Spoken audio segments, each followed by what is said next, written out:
Yo, yo, yo, yo, yo, yo, what's going on? What's going on? Welcome to another episode of Empire Jeff TV. I am your host, Empire Jeff, coming to you on a Sunday night in which the Los Angeles Lakers defeated the Portland Trailblazers tonight, man, 116 to 110 in somewhat of a kind of ugly game. The Lakers were up, they were down, then they were up, then Portland caught back up. Just a back and forth game. No LeBron James tonight for the Lakers. AD showed up and showed out. Lakers had like six players in double figures. D'Lo with 11 assists. And good win. Good win. The Lakers remain undefeated at home. They get back to 500. And they've got Memphis, I believe, coming up on Tuesday for game 2 of the in-season tournament play. So the Lakers back at 500, undefeated at home, man. And the schedule is starting to lighten up a little bit, which is positive now because we had the toughest schedule to start in the league, and now things will start to somewhat balance out here a little bit, and other teams' schedule will start to get more difficult, while the Lakers' schedule starts to balance out a little bit. So shout out to everyone who's in the chat early so far, and then we got a lot of channels going live right now. So again, I appreciate y'all for stopping through. Make sure support the other guys as well, and thank you. If you're tuning in with me and tuning in with them and going back and forth. I appreciate whatever time you give to the channel here. So we greatly appreciate it. So let's see who's in the building early tonight. We got the moderator of all moderators, Mr. Search and Destroy. What's going on, brother? Thank you for pulling up. Appreciate you as always. Tran, thank you for pulling up. Let's get it. Let's see who else we got in here. Fofo, what's up with you, my Fofo? Make sure all your kids don't grow. Appreciate you for pulling up. Hope you're having a good Sunday. Kane Carter, what's good, man? Bro, I heard Dan tell a crazy story. Dude had a root canal in Mexico. Yeah, Dan's got crazy stories. That you hear the one about his hand where he hurt his hand playing ball, and he broke his hand, and they set it the wrong way. So when he went back, it healed incorrectly, so they had to re-break it. That's just craziness, man. I've had situations similar to that, but man, yeah, that sucks. But yeah, Dan's got classic stories, man. Always has, always will. Vincent, what's going on? Thank you very much for pulling up. I hope you had a great Sunday, and I agree with you. Trending the right way, the winning way. Shout out to you, Vincent. Appreciate you as always. Still tripping over that fact. Traumatized. You can't sleep. Yeah, man. Yeah, that's yeah, man. I get you. That's a tough one there. Joe, thank you for pulling up. I appreciate you. TP with that Hugh Hustle play. Yeah, huge steal.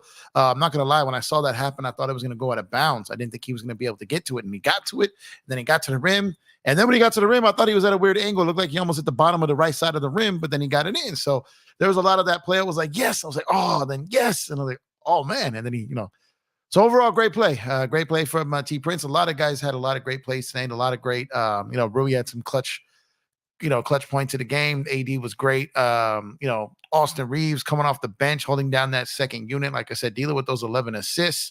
There were just a lot of guys that contributed tonight. Cam Reddish, man, with another back-to-back solid game with another 18 points for Cam Reddish, man, in almost 38 minutes of play. 7 to 10 shooting, 1 of 3 from 3, 7 rebounds, 2 assists, 3 steals. Great game for Cam Reddish. Absolutely great game for Cam Reddish. Great back-to-back games from Cam Reddish. That confidence must be soaring right now. And props to him. I really hope he can keep this up. And shout out to AD for a 10 of 12 from the free throw line as well. Just huge overall game for Mr. Anthony Davis. Angie B, what's going on, Miss Angie B? Empire Jeff TV's own Angie B. And she said, yo, great win. Absolutely. And Angie, I'm sorry you got caught up in that stuff earlier. That was hilarious, but good job. You pulled up. You confirmed what I already know, what DJ already knew. People were talking crazy, acting like he was a bot or something. That was nuts. But shout out to you for pulling up. And that was funny. They was tight with me there for a second. They was like, you went on Jeff's show first? That was hilarious. But shout out to you, Miss Angie B, the capologist, Empire Jeff TV's own Angie B. Appreciate you. Bree Love, thank you for pulling up. I appreciate you as always. Thank you. Hope you guys having a good Sunday here. Eric, what's going on with you, brother? Hope you're having a good one as well. Great win tonight indeed. Everyone's shouting each other out there. Yes, please like and please where are we at? I'd like to see where we at when we start a show. See where we're at when we finish the show. So we are currently at 623 subscribers. So appreciate y'all, man. The next goal is obviously 1,000, but the next stop on the way to 1,000 is 700. So would greatly appreciate, if we could try to get to 700 this before the end of next week. I keep thinking it's Monday, it's Sunday. So another week or so would be amazing if we get to 700. So I appreciate y'all for supported already. And those will continue to do so in the future. So if you're new to the channel or you've been here before and you haven't subscribed, go ahead and hit that subscribe button and go and subscribe to Empire Jeff TV. And also, if you haven't already, please hit that like. I believe we've got currently 22 people in the building, currently 11 likes. So go and hit that like. We greatly appreciate that. Let's see. Prayers up for Kelly Oubre, man. That story was crazy, bro. That story is nuts. Hope he's doing well. Sucks. The guy was having a monster season out the gate. Some broken ribs there. That's going to take some time, but definitely something he can come back from. But he was in a rhythm and in a groove. Sucks if that messes up his season. He got the minimum. He was on his way to playing great and probably getting a bigger deal next year. So shout out to Kelly Oubre. Hope he gets back soon. Get well, brother. Kevin, thank you for pulling up. Appreciate you. Absolutely. Good night. Good night. Anytime the Lakers win, the Clippers lose, my Giants got their bags work today again. So I'm a little tight about that, but I expected it going into it. I've given up on the season. It's pretty much a wrap. It's over. It's done. Filleted. Finito. And we out here just, hoping maybe for Caleb Williams for the New York Football Giants. But other than that, enjoy watching these other teams. I didn't see the end of that Raiders Jets game. Eric, did your team pull that off or no? I switched over to the Laker game because that game was brutal. It was like 9-6 in the fourth. It felt like a 1960s game. I was like, I'm out of here, man. Couldn't do it. Starting Cam in place of Reaves worked out for both of them. Yeah, it absolutely did. And that's why I kept saying, man, you got to have Reaves on the bench. And if you noticed, bring him off the bench. People are saying like he's benched. He wasn't benched. He was just realigned, like they said. He was put in a situation where it would work better for the team. He's still getting crazy minutes. He's still playing great. So what I didn't like, though, is Darvin stepped in it again. So they have that pretty good lead there in the fourth quarter. And then he goes back to the lineup with Reaves and D'Lo on the court. Portland gets it all the way back to within one. He calls a timeout, and then he pulls Austin Reaves out and then leaves them kind of out there. And then when he does bring Austin Reaves in, he pulled D'Lo out, which is good. So he messed up again, and he played them together. Portland came all the way back. Those two cannot be on the court at the same time right now without Vando. It's just not working with those two. So when he did start the fourth quarter, had both of them out there because Reaves was playing great. D'Lo had a lot of assists. He tried it, and Portland came all the way back, and then he realized, okay, this lineup isn't going to work. So pulled Austin out, let D'Lo do his thing. He was going to give D'Lo some minutes in the fourth quarter tonight because he benched him the entire fourth quarter of the last game. So he was giving him half the fourth quarter today. And once again, shout out to D'Lo because he was over there celebrating and rooting and cheering for his teammates while he was on the bench finishing the fourth quarter. So shout out to him. He swapped him and Austin Reaves out about the 5-minute mark, and the Lakers never trailed, never looked back from there. So he's got to keep that lineup separate. And shout out to for both of them. I got Kareem. Kareem will be all right, man. Like I said, they're not tripping. You pulled up on my channel, not someone random. It's still part of the team. So that's what they said. It's not like you went just somewhere else that wasn't part of the team over there. Those are my brothers. They know what it is. And Elder said that too. Like, at least you pulled up the Empire Jeff, not some random other channel. So you still Empire Jeff TV's NGB. Don't get it twisted. They still got to go through me to get the NGB rights. We know what it is, right? So I told them that. That's what they was laughing. They're like, "Oh, Jeff Foley's over here talking shit." That shit was great. But I'm happy you got to pull up there so people were talking crazy, saying that like you wasn't a real person or something. That was crazy. That was super crazy. So I was like, no, I could confirm it. Me and DJ were both on the stream when she pulled up. So I got you back. Don't worry about it. Got you back. Cam Reddish going to be our Andrew Wiggins. Whoa, that's a stretch. That is an absolute stretch. But I mean, he could be a portion of it, I guess. I guess he could be Drew Wig. He could be partially Andrew Wiggins, Drew Wig. I'll go with that. Wait till we get Vando and Gabe back. Absolutely. I think people we're talking a lot about Vando, but I think people are forgetting and not remembering that Gabe was a big signing for us as far as expectations. So getting Gabe back is going to be a huge, huge addition again because their best lineup so far to date includes Gabe in it. So I'm super excited to get him back. Don't know how far out he is, and I believe we get an update on Vando tomorrow. Really hoping it's good news. Really, really hoping it's good news because we need our guy back, man. Clippers on suicide watch. Yeah, we're going to talk about them. Because that was crazy. That was crazy. I'm going to have a little bit of a segment on the Clippers tonight. So we're going to go in and we're going to talk the Laker victory, and then we'll get back to them. Yes, please like, subscribe, and share if you're new. Welcome to the familia. Thank you, Serge. Sixers look incredible right now, though. Yeah, Maxey, I think, dropped 50 on him tonight, right? Maxey is great. Look how great Philly looks just from the second that they did not let Harden board their plane. He's like, no, you're not playing. We don't want you around our guys. We don't want you in this toxic environment. So they're not even letting him board a plane. And meanwhile, the Clippers are sending a jet to go get him. And look at the difference in the reaction from the two franchises. Look at Philly. I believe they're 7-1. The Clippers, what's the Clippers record? Are they 3-6 or something like that? Like all wheels have fallen off. 0-4 with Harden on the floor, 0-5 since the trade. it's not looking good right now for them, man. And I keep going back to I don't know why they made that trade, but we'll get back to that. D'Lo, Cam, Vando, LeBron, AD, start Reaves, start Rui, Reaves, Gabe, Wood off the bench. I'm not mad at that lineup whatsoever. I think that might be it. Cam's gonna have to continue to make shots for that to work, so that's something to monitor. But yeah, I wouldn't be mad to see it. Also want to talk a little bit about Christian Wood, man. He's kind of disappeared the last handful of games. He went from their top, plus guy. He's been some minus. I think he was a minus 11 tonight. His shooting attempts have gone down. His scoring has gone down, and his minutes has also started to trickle down there. So I'm not sure what's going on there, but Christian Wood started the season off great. He was our highest impact player in a plus minus perspective, and it's starting to fall apart there for him. So I'm kind of curious. I'm kind of concerned about what's going on there with Christian Wood. Antonio Clippers are hurting right now. Yeah, Joe, they absolutely are. Facts. Clippers lost and our Lakers won. Let's freaking go, Empire Jeff. Go Lakers. So happy. Absolutely. Absolutely. Yeah, Kawhi is definitely not laughing tonight. Let me tell you that. Let's see. Moving on. No, yeah, I appreciate you. Thank you. Trying to keep moving up. Speaking of moving up, move on up to shopcourtkings.com and step up your closet gear, your drawer gear. Chop everywhere you keep your clothes, man. Step up that gear over there. Shopcourtkings.com. Ton of fire merch over there. Got some new things coming to the site. So make sure you head on over there. Get yourself some dope gear over there. Appreciate you, Serge. I know how Reddish been playing these past games. I know he sucked last week. We need to keep the guy and sign him. Well, I mean, we got to see how he finishes the season. Like, I'm with you. Like, he was a minimum signing. If he plays well, we got to definitely see what we can do about that. But like I said, we are 10 games into the season. We've got 72 left. A little too early to decide on his future yet. Let's see what it goes. Okay, so let's not overreact in the moment. A lot of season left to play. A lot of people coming back, and we'll see. But I like what he's brought to the team. We wouldn't have got these last 2 wins without him. Good win, absolutely, Kevin. We would not have got these wins without him. There's no doubt about it. Hey, Vincent, thank you so much for another super chat. I think Vincent has dropped a super chat in every single episode since I've had one. So salute to you, brother. I appreciate you so much. Lakers win, Clippers lose, Suns lose. I'm having a great time. Continue the winning streak. Absolutely. So like it was a great day for Los Angeles, man, for like the teams that matter. You know what I mean? I've been sick all week, but I was like, yeah, no, I know. And I hope you feel better. Yeah, I'm happy you got that out the way though. So like because there were people actually saying something like it was weird. I didn't expect that type of reaction. And people were trying to doubt if you were a real person or something. They tried to say like he was like, remember Vivian on Twitter? Everyone remember Vivian?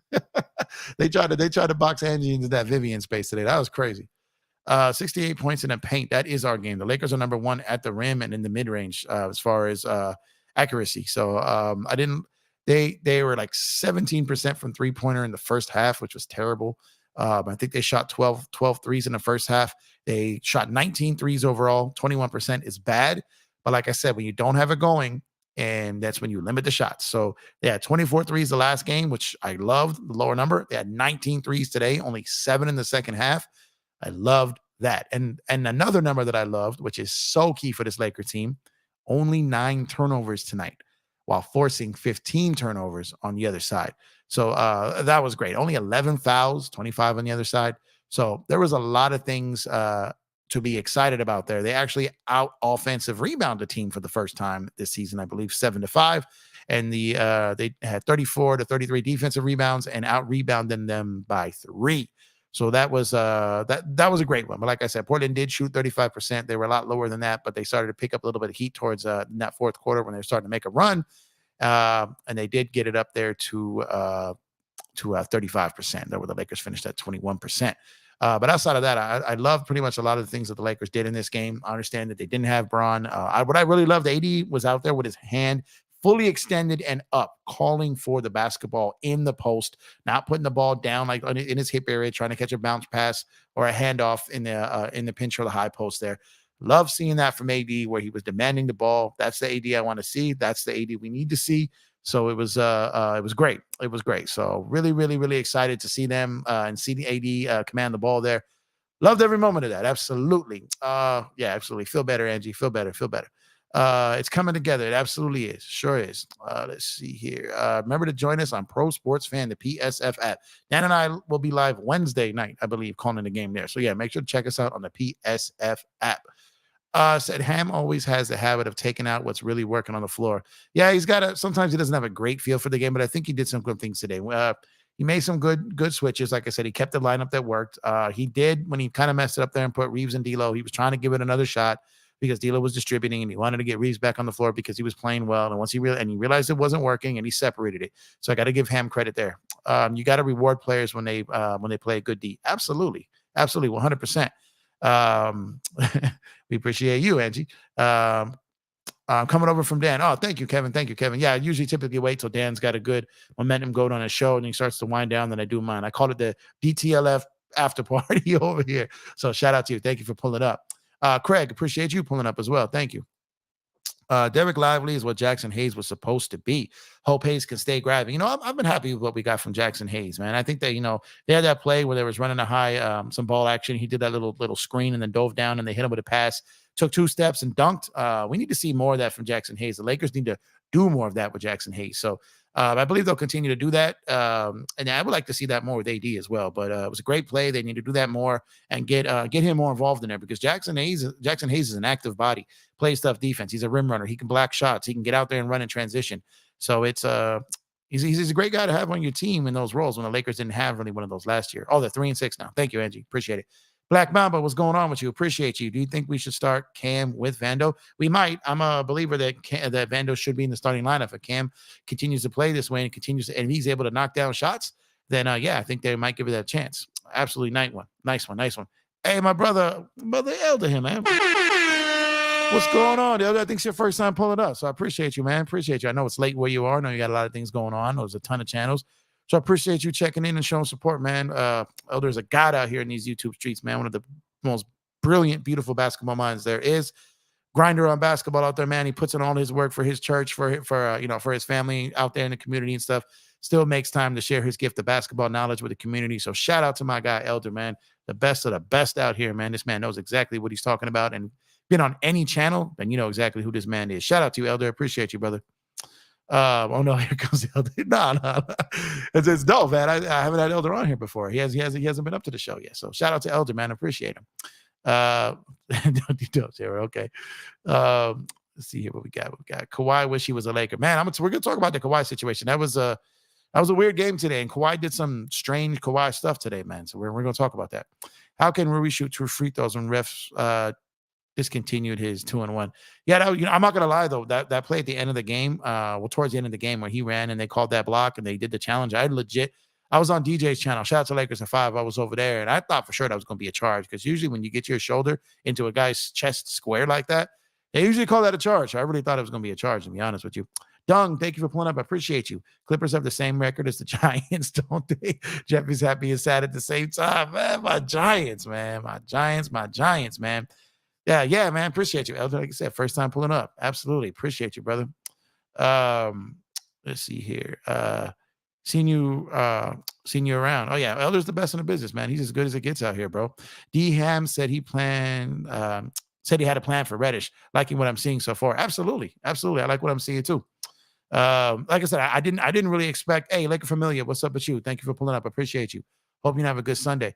I wasn't expecting to see a lot of Cam Reddish early in the season, but the injuries provided opportunity. The young man stepped up and has played well and has taken advantage of that opportunity. And sometimes that's all you need is the break and then opportunity.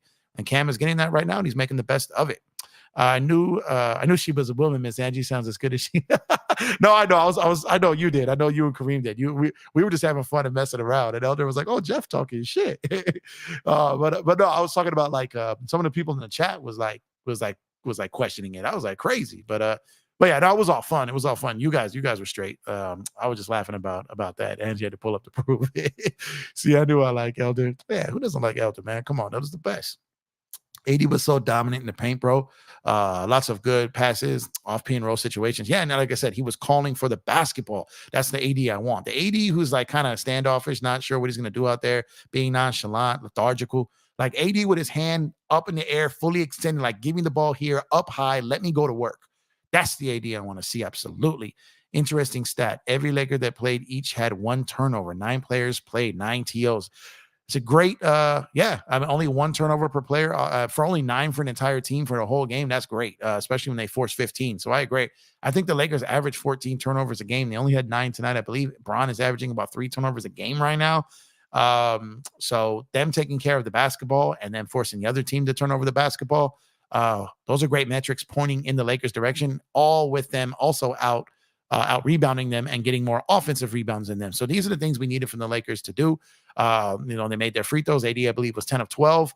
And then, like I said, I would have loved if the 3-point percentage was closer to 30 than 20. But I do like the fact that they limited their 3-point shots when they weren't effective from 3. So that I do like. You want to bring me some Vietnamese? What is going on here?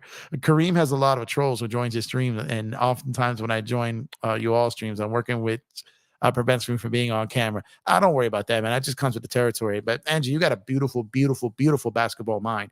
So with that comes they'll come hate or trolls. That's just all part of the game. You got to. I really don't pay no mind to them.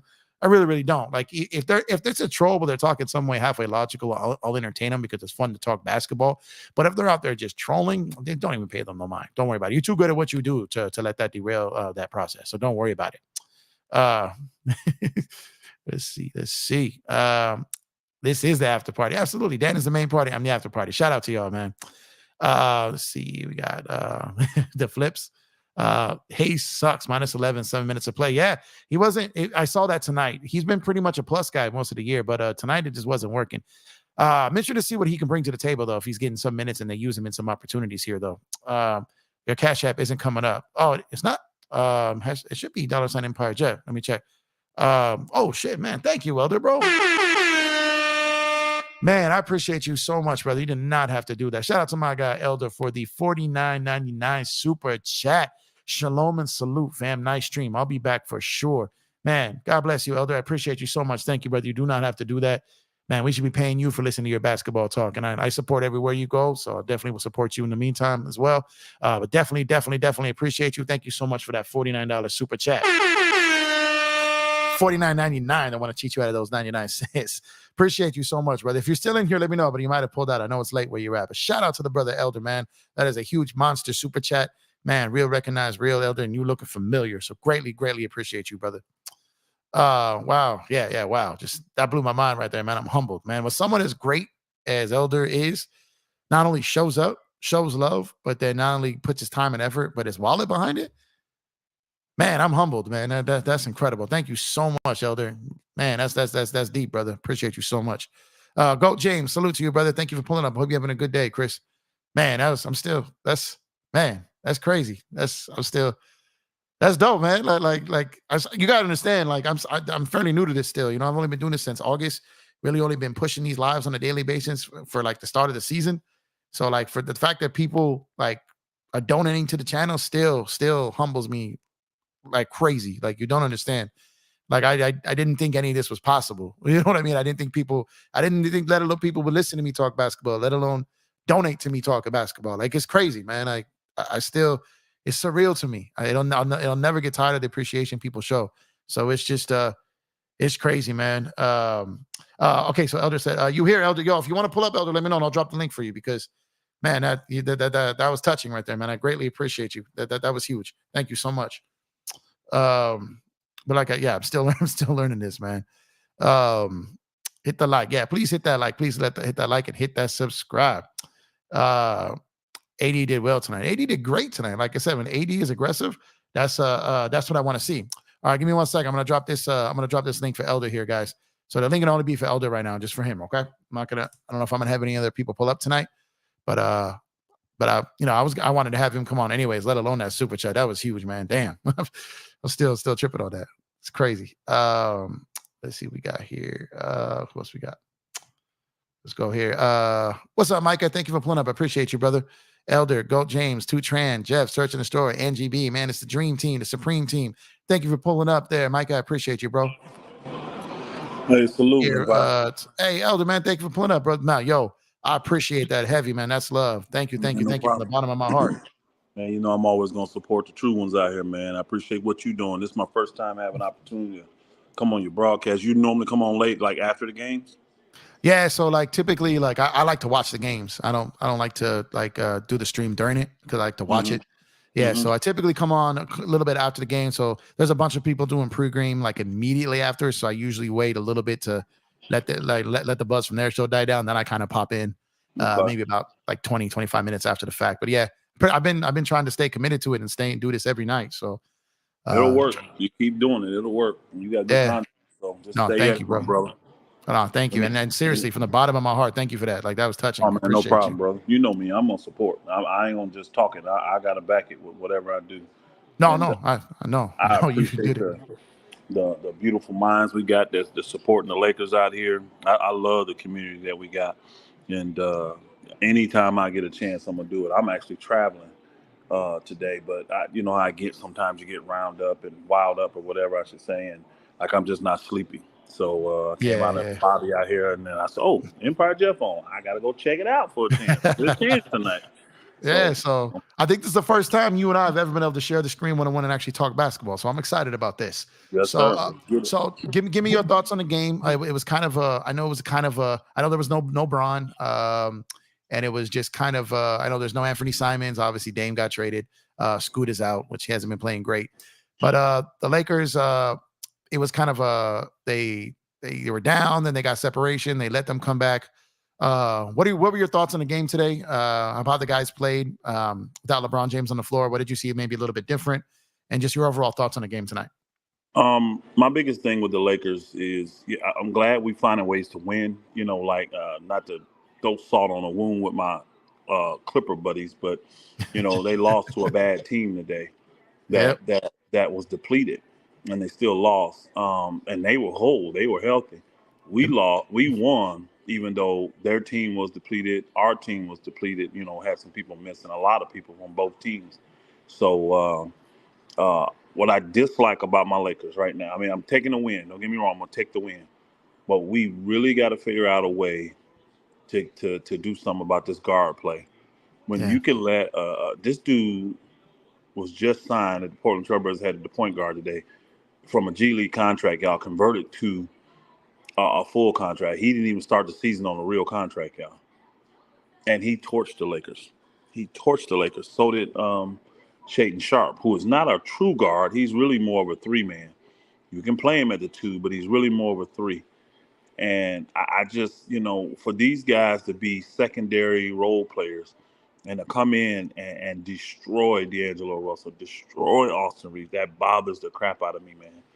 I can't stand how bad the Lakers can't stop any type of aggressive guard Yeah. from penetrating and getting in that lane. That bothers me so much because it tears up your whole entire defense. You know what I mean? Once they get Yeah. in that lane, it's over for you, man. You're at the mercy of them, and you're pretty much gonna give up a wide open look, a wide open dunk.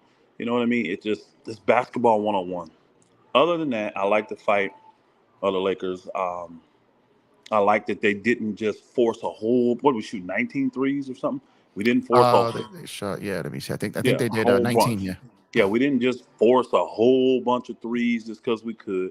We force fed the ball inside. We got to the free throw line. We destroyed them in the paint. When y'all go back and look at the when we won the championship, that's how the Lakers did it. They Mhm. had the highest field goal percentage, not 3 point. We were one of the worst 3 point shooting teams, but we still were the highest field goal percentage shooting team in the NBA that year at 50% as a team because we destroyed everybody from the free throw line and inside. And I personally believe that's what the Lakers got to do. Now, Empire, I'm gonna be honest. I don't share the same sentiments with you as you do on what's his name, Jackson Hayes. He is Okay. not. He's not a high IQ player. He's not an IQ player. He is not that smart. I watched him, man. I'm telling you, that was and I don't think it was just a bad game. This is what I see most of the games from him. We get enamored, I believe, with his athleticism and when he wants to run. Like when he gets an opportunity to score, he'll run hard. But getting back on defense, nope. Like I watched him jog a couple times, and I mean, he played the first 4 minutes they put him in. He played 4 minutes, had a turnover, 3 fouls, and something else happened. It was just bad, bro. He is not. He's I out think of he had a movie. I position all think he the had a time. moving screen too. I think he had a moving screen. Yeah, moving Yeah. screen or something like that. Yeah, he is. His IQ is so bad, bro. He is. I don't know what to say. Scatterbrain. I don't know. He just doesn't have a high IQ when it comes to basketball. He doesn't understand anything when it comes to b-ball. I can tell he's out of position. He don't take right angles. He don't run hard on the defensive end. Only time he run hard is when he runs to the rim to get a dunk. That's it. The rim run. He's a rim run, and that's it, bro. And it's just he has nothing else to his game. Honestly, I text one of my guys tonight, Sneed, and I told Sneed, I said, brother, I know you want to play these two bigs and all this kind of stuff. I would literally consider, if I could find him, I would literally consider letting this dude go. I'm telling you, that's how bad I believe he is. I really do. And y'all know me. I'm not really somebody just gonna jump on somebody and I'm gonna really give him. But I watched him play, bro. I don't know how you get his IQ higher. I don't know what you can do to make him a smarter player. And the things he does really puts the leg. I mean, look at that, y'all. 7 minutes and a -11. Y'all know how hard that is? That's really hard. That is really hard to play only really 7 minutes and be -11 and have 3 fouls, a turnover. It just, I don't, the dude don't help. And I see why Darvingham just cannot play the dude, bro. He cannot play him.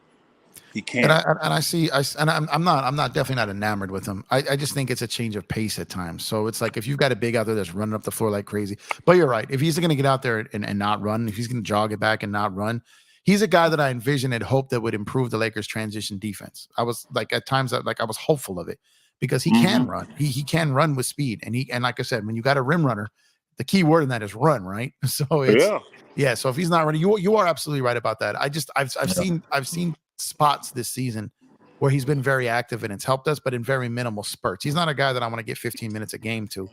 But if there's a guy that you need to get out there, and there's a big that's just running all over the place. If he can get out there and run, but if he's not going to run, you make a great point.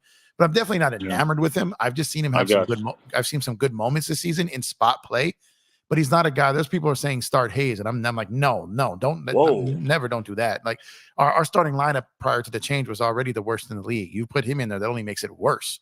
So, so I agree with you. I'm just saying I think he adds an element to our game that a lot of these other bigs don't bring to the table because AD just at times refuses the rim run or just even like pick and roll or dive, right? And Rui's more of will pop out, and do that. And Wood is just. Wood, the last 5 games, I don't know if you've noticed, but his overall everything has just gone down. It's like he lost his rhythm or something. You know what I mean? Like even though he's getting consistent minutes and stuff, he just lost his rhythm when he out there. Everything is a pump fake, try to get to the basket super hard and just run everybody over, or it's just chuck up a bad 3. You know what I mean? Because he got 3 or 4 threes off tonight still. So he just got he played better to me earlier in the season. So. I don't know what's happened with him. I don't know what is taking place, but I do love what I'm seeing from Reddish defensively. I mean, he getting 2 steals a game, almost minimum. Three tonight. I like his activity, brother. I like his confidence.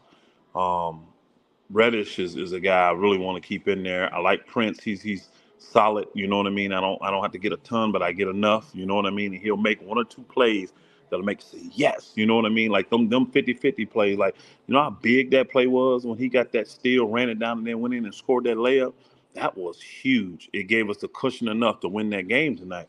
So it's little things like that I see from him that makes me want to keep him around. I want to really see when we can go ultra long and have LeBron at the point, Reddish at the 2, Prince at the 3, Vandy at the 4, and AD at the 5. Ooh. I want to see that defensive team, bro. I'm telling you I do. Yeah. I want to see it. I want to see that team bad. I really do. So that could be almost Toronto link-ish, huh? When you think about it. Very much so, but more skilled. You know what I mean? Toronto got a lot of length, but they don't have a ton of skill in my opinion. And I'm telling you that could be dangerous, especially if old boy can knock that corner 3 down. Because he's really the only weak link shooting-wise out there, really. Because AD can still be a threat when he wants to. I like the fact that AD's not just forcing threes. He's demanded the ball. But you know what, though? I noticed that, Jeff, even last year when Bron was down, AD did a lot of demanding of the ball. I don't know what it is when Bron's there. He just don't demand the ball like he should. But when Bron's gone, them guys come together and they actually play well, man. They actually play well. So Today, I just thought they let Portland hang around a little bit, and the only thing is you can't stop them guards. I mean, Yeah, that darn Mays, bro, he did whatever he wanted to do, man. I mean, they made that dude like an all-star, bro. He's not bad, but come on, bro. he They was made him cooking. look like an all-star, and he ain't ultra athletic and none of that. He got a little bit of a herky-jerky, but bro, there's no way that dude should have been out there destroying the Lakers the way he was. And even Shaden Sharp, because all he gonna do is jack shots. All you gotta do is crowd him. It just bothers me to watch. And then I heard you say it, and I agree with you. This the one knock I do have on Darvin. Sometimes he'll do certain things. He just go a little too long. Like he Yeah, should not have put when we went up 11. He should not have put Reeves and old boy in there at the point to get. I mean, at the guard yep, position again. doesn't work. They destroyed them, bro. And then Yep, you know what? He also had Jackson Hayes in at that time, which he did. really was bad, bro. He did. So he gave him a chance, though. And then that's the thing. See, but let's keep it a buck, though. We don't like that as fans because it just looks bad. We're giving up a lead. But think about it if you were an actual player. Think of you as a player on the Lakers. You'd actually be happy with Darvin that he at least gave you that shot. That Yeah, he didn't just put you on the bench and give AD those extra 3 or 4 minutes and make him play 44 minutes instead of 41. You see what I'm saying? So yeah, as a player, you can't be mad at a guy like Darvin when you say, man, look, this dude giving me an opportunity. Even Austin Reaves said, y'all saw what he said after he got benched? He was like, man, this had to come. I didn't want it, yeah, but it yeah, had to come. Look how bad I was playing. Look how bad I was playing, but look how great he's played being back in this, coming off the bench, really controlling the second unit role. You know, that's a good spot for him, especially with this team, because defensively, we just can't do it with him and D'Lo, bro. And if I got to bench one of them, I got to do Austin because he's come off the bench before. D'Lo's never done that. I'm pretty much sure I don't think I'm going to get what I need to get from him coming off the bench. So I would definitely have done the same, putting Austin Reaves at the bench and let him come in and run that second unit. But overall, I'm happy we get a win. I'm going to take it. Um, I want the confidence of the players to come so that we can start playing better defense. That's the thing I'm concerned. I just don't like our defense yet. I yeah. like some of our protection at the rim. I don't like the perimeter defense. I don't like it at the guard position. I don't like it. Yeah, the guard position is a problem, and you hit it on the head there about Darvin trying to do things to help the players, right? So, and I also agree with you. I've been saying that if they needed to split that backcourt up, and I felt that Reeves can handle the realignment that he's calling it Mhm. more than D'Lo could have. I felt that Austin is the same player whether he's starting or not. That's just how I feel. Agreed. D'Lo probably not. D'Lo's also in a and you know this too. Reeves got his money, and D'Lo's in a Yep. contract here potentially with a player option. So Mm-hmm. they think. I know the average fan doesn't think about stuff like this, but you and I, knowing both the business of basketball and the relationship from the coach to player part of Uh-huh. basketball, you know that comes into play too. And I know that D'Lo appreciates it, and Darvin sees him rooting on his teammates from the bench, even though the guy who's playing took his spot in that fourth quarter. These things matter to the teammates and to the coaches. So when Cam Reddish was out there hitting threes in Phoenix, no one was more happy about it than D'Lo when he's taking D'Lo's spot on the floor. You Yep. need that type of sacrifice on these teams. So people can say whatever they want to say about D'Lo, and I understand he had something he did when he was 19 years old. But as far as the teammate that he is right now, that's the first thing I noticed about D'Lo. And then tonight, what he did was he's like, "Look, I benched him the entire fourth quarter last game. I need to try to get him at least half of this fourth quarter tonight because I don't want to lose him." What he messed up is just putting Austin back in there with him. And Yep. but I get why he had D'Lo out there because D'Lo also had 11 assists tonight. But and maybe let me ask you this. So first of all, I want to answer this super chat, not the super chat. I want to answer this question on the screen real quick. But one thing I do want to ask is, do you think that when Vando comes back, that may be something that can help that lineup play together? Because that lineup played together from the trade deadline all the way to the Western Conference Finals, and they had the best defense in the league pretty much with those two in the backcourt. So is it just Vando not being there? Or is it that the narrative is out there so much about attacking Reeves that the teams are just absolutely doing it more now?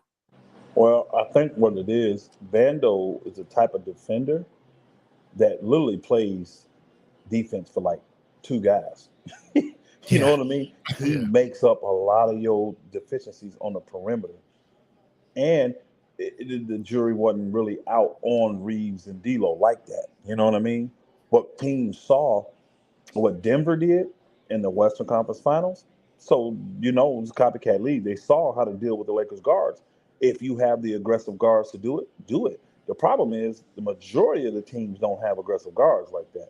Yeah. You got a lot of teams that have the finesse type of guards, just like the Lakers. So D'Lo and them can, and Austin can go to work.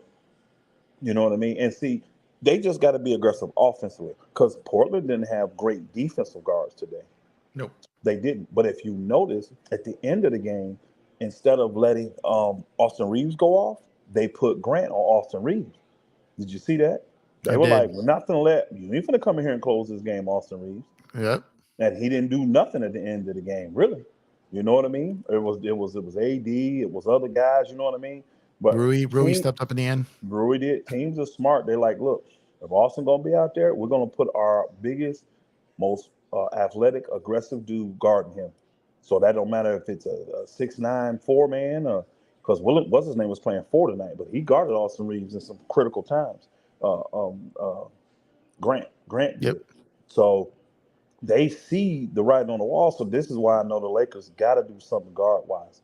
But yes, defensively, Vando makes up a lot of mistakes for those guys. He really does.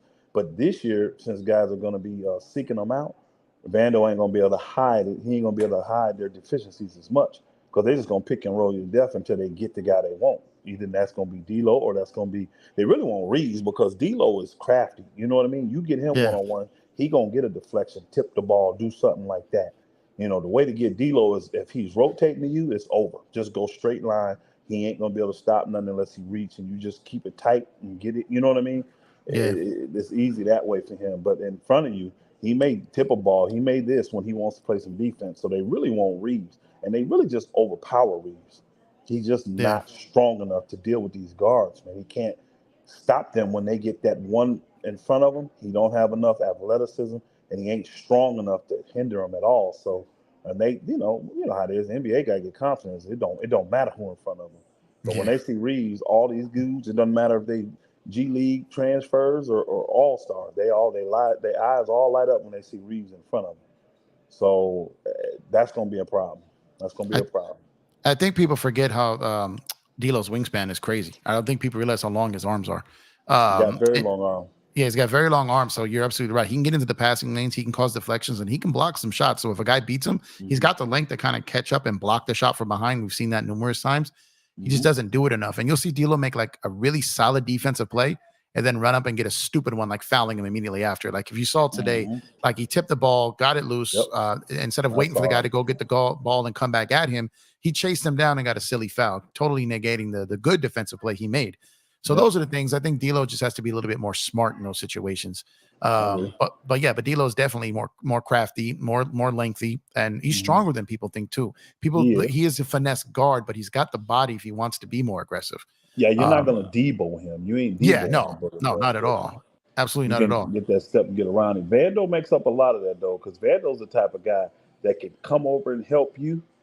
Get your man to pick it up and then rotate back to his man before his man can, and then his closeouts are incredible. He has the right angles and the right, he closes out with his length. You know what I mean? And then when you move and he rotates fine. So Vando, when he gets back, because I think it's going to take him a minute because he done missed so much. Yeah, he helps that defense a ton. I think we get his update tomorrow as far as his injury. But just watching him chase around Steph and all those picks he went around and everything and still getting there in time for the shot, that is exactly what we need on this team. Let's see what I want your opinion on this here. I said, you think we finally, on my guy Tutran here, you think we finally unlocked Cam, Mr. Elder or Jeff? He's playing like he's still at Duke past couple of games. Do you think this is sustainable? My answer would be yes, because I listened to Darvin Ham. It's two people. When Russell Westbrook came, Darvin Ham told us, oh, he's an all-star. He's a top 75, got much respect. Oh, I got a defined role for Russ. Remember he said that? Yeah. He finally got Russ to buy in, and Russ started playing well. He started playing really well for us. We just were already committed to moving. You know what I mean? So I heard him say pretty much the same thing when it came to Cam Reddish. Like he had that same level of excitement speaking about Cam Reddish. And I'm Yeah. looking at Cam Reddish now. The few minutes he got early, I was like, he's doing okay defensively. You know, he wasn't scoring and stuff, but he was doing good defensively. I'm like, we need that. You know, he ain't Vandal, but he's like on ball. He's pretty good in his length, and he knows how to use it. I'm like, I like that. So now he's got the scoring implemented, so the confidence is coming. Yeah, I don't think now consistently. I'm not going to say Vandal's going to be an 18, 15, 18-point scorer. No. But I mean, not Vandal, Brad Reddish. Yeah, I know what you meant. Reddish. Yeah. But I think Reddish can get you double figures every game, really, because I think he's going to be that extra guy that's going to have those kind of open shots, and he's very good at going to the basket. If you notice, he got to step on you, and he's athletic. At 6'8", he's very athletic.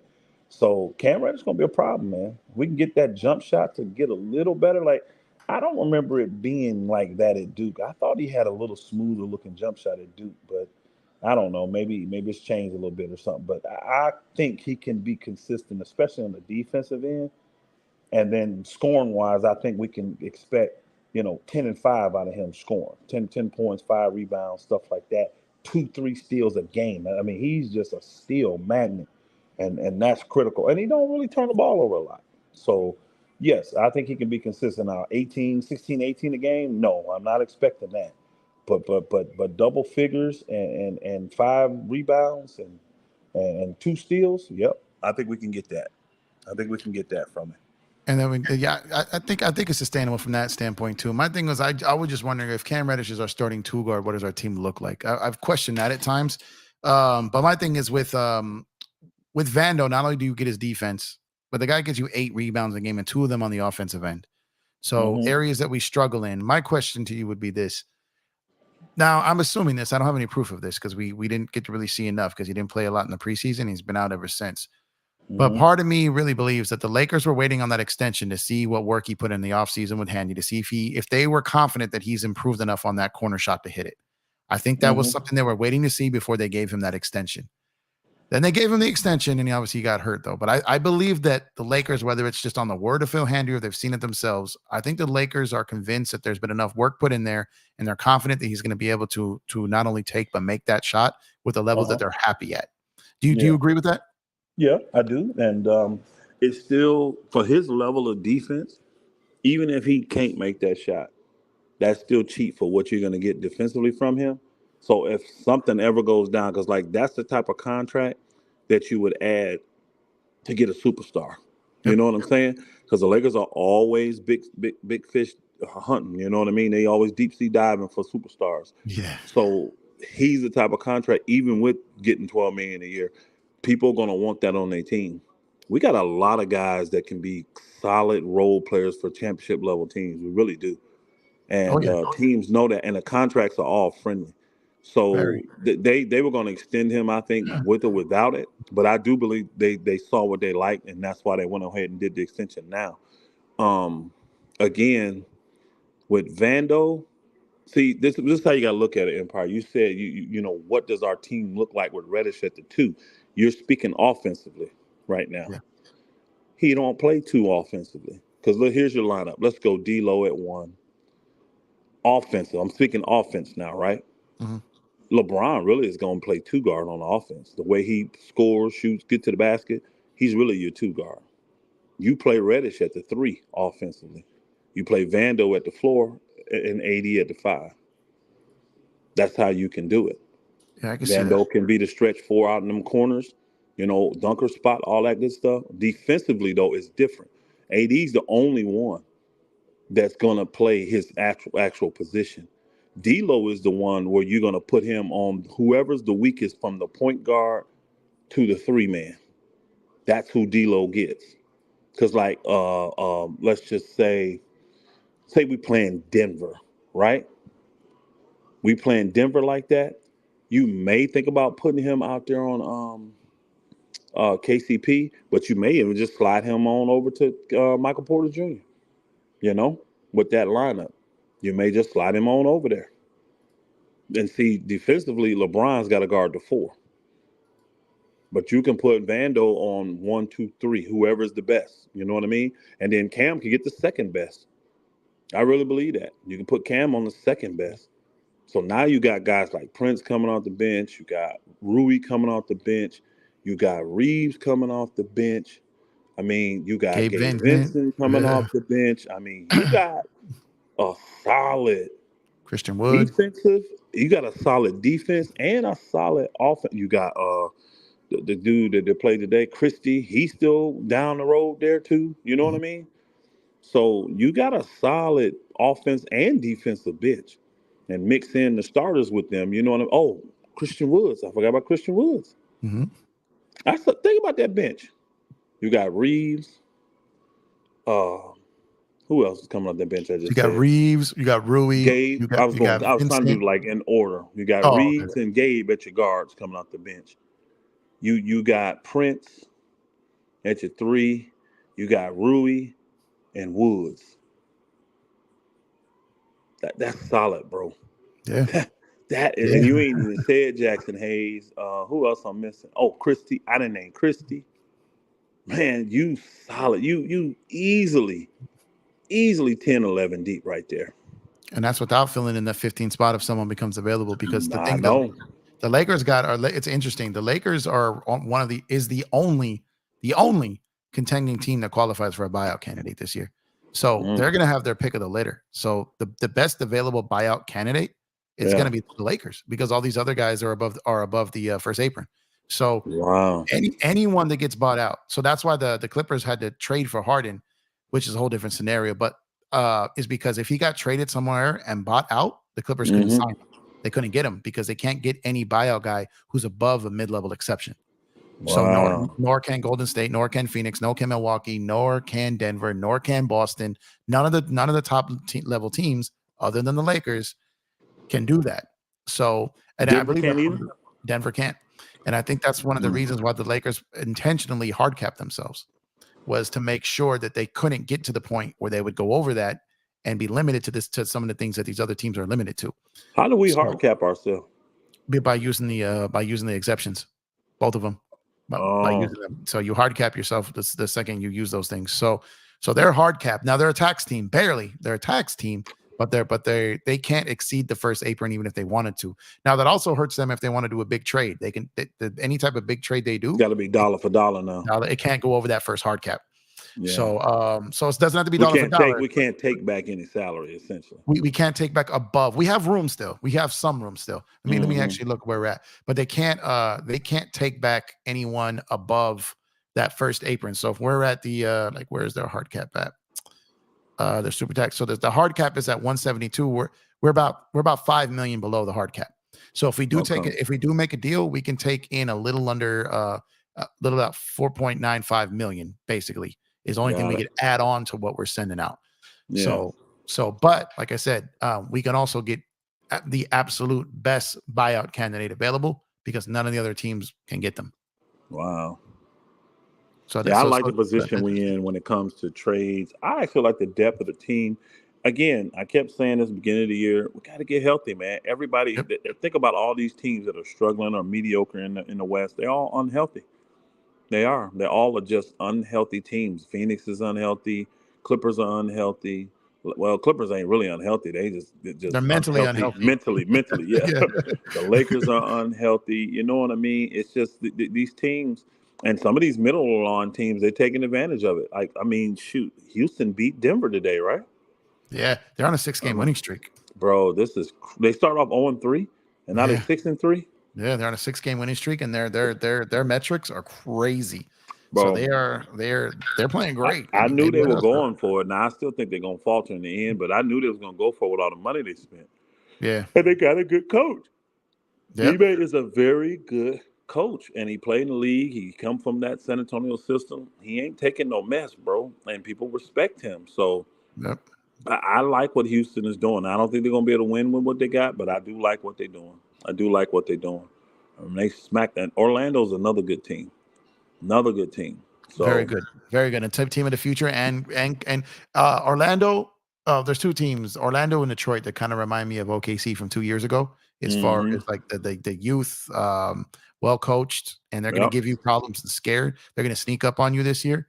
Next year they won't be sneaking up as much. 2 years from now, playoffs. So I think those teams play hard. Orlando's defense is incredible, and they I got those agree. that dude Suggs out there just chasing after everything. So Laker Familia asks, what's your take on Gabe Vincent when he comes back? That's a Gabe. I like his effort. I really do. He's another not very intelligent player though. He He has don't take good moments where, angles. yeah, He just makes up for it with effort. That's the thing that really bothers me about Jackson Hayes. He's a spotty effort giving guy. And I can't I can't stand that. When you're supposed to be a high energy dude, yeah, you can't be out there jogging up the court. You can't, yeah, and Gabe don't. Gabe goes hard the whole time. So he can bring energy and stuff, even if he's out of position. That's the problem I have with Gabe. He's decent on ball, but boy, when he got to help and recover, it is just a nightmare. And he's so small, he can't get out there and you know what I mean. He can't yeah, recover. They're gonna shoot right over that, and I've seen it too many times this year already. He just doesn't take the right angles. He's too deep when he ain't supposed to be as deep, or he's not deep enough when he should be in there to help because he's on a non-shooter. It's little stuff like that he just don't recognize. But I do like having him on the team because you do need a ball hawk next yeah, to what we got. But now, to me, I think we got three good ball hawks in him, Vando, and with Reddish. I think we got three good ball hawks, honestly. Which you'll see in the playoffs. That's critical because yeah, 4 quarters, them dudes gonna be tired. Them yep, dudes are gonna be wore down. I would love to see how we're gonna look against Murray this year. yeah, He was tired, but again, look at the guards we had. Look at the little, I mean, Schroeder, all that. It's even when you dead tired. This is what your reps are for. yeah. As long as you can get up and get that ball off, Schroeder ain't gonna block that. Gabe ain't gonna block that, but Reddish will. Vando Vando will. will, yeah, You know what I'm saying? Prince could get that. You know what I'm saying? Them long dudes like that. Oh yeah. So I can't wait to see what that looks like this year. Again, though, our starting guards, we cannot go with what we can't do. Reeves and D'Lo can't. I know the Lakers are going to try to make a move because again, unless we go on a nice long run here and we're in the top three, or top four in the West, and things are gelling, the Lakers are going to be looking to make a move. We still around mediocre. We still, anywhere from 5 through 8, 5 through 10. Watch, they're going to make a move. They got too much money invested not to. yeah, and they've got so many. So remember when all the media members were talking about how great that Clippers roster was because they had so many guys between $10 and $18 million that could be easily Yeah. moved. Now all their guys are gone in Yep. that range, and the Lakers have all those guys now. So Yep. that And our D'Lo, guys, our guys are younger too. yep, and that D'Lo contract is such a beautiful contract from so many different levels that they could do so many You, things with that contract. did you So did many you hear things. our boy? Did you hear our boy Kareem today? I I was said, hearing part brother, of it. I told Kareem I could not disagree with you more, bro. He kept saying Austin Reaves has more trade value, and I said, I get what you're saying by the trade value. Like teams, he's younger, less money a year, a little bit more upside. They may go that route. I said, but you acting like D'Lo contract is not highly attractive to teams. It's one of the A highest in the lot of league. teams, a lot of teams would love to take D'Lo in for the production he does and not have to be overly committed to him, bro. You know what I'm saying? I said the type of teams that's gonna want Reeves is a team that's trying to win a chip, and they think that he's that missing piece, kind of like what Denver was doing when they got KCP, when they traded Mhm. for Aaron Gordon. Everybody like, why are you getting this dude? You know what I mean? They were Yep. putting the pieces around old boy that worked good. That's what somebody that's gonna want Reeves. Or if you're in a giving up your star, or you're gonna want that young cheap talent back. You know what I mean? If you're gonna give up your superstar, if he's disgruntled, want to go, you're gonna definitely want Reeves then. But I said, but there's a lot of teams. If like I use Chicago as an example, if they folding, bro, and they trying to get less money on their books, they don't want Reeves back. Why get Reeves and have him here for the next 3 years, and we're gonna be losing?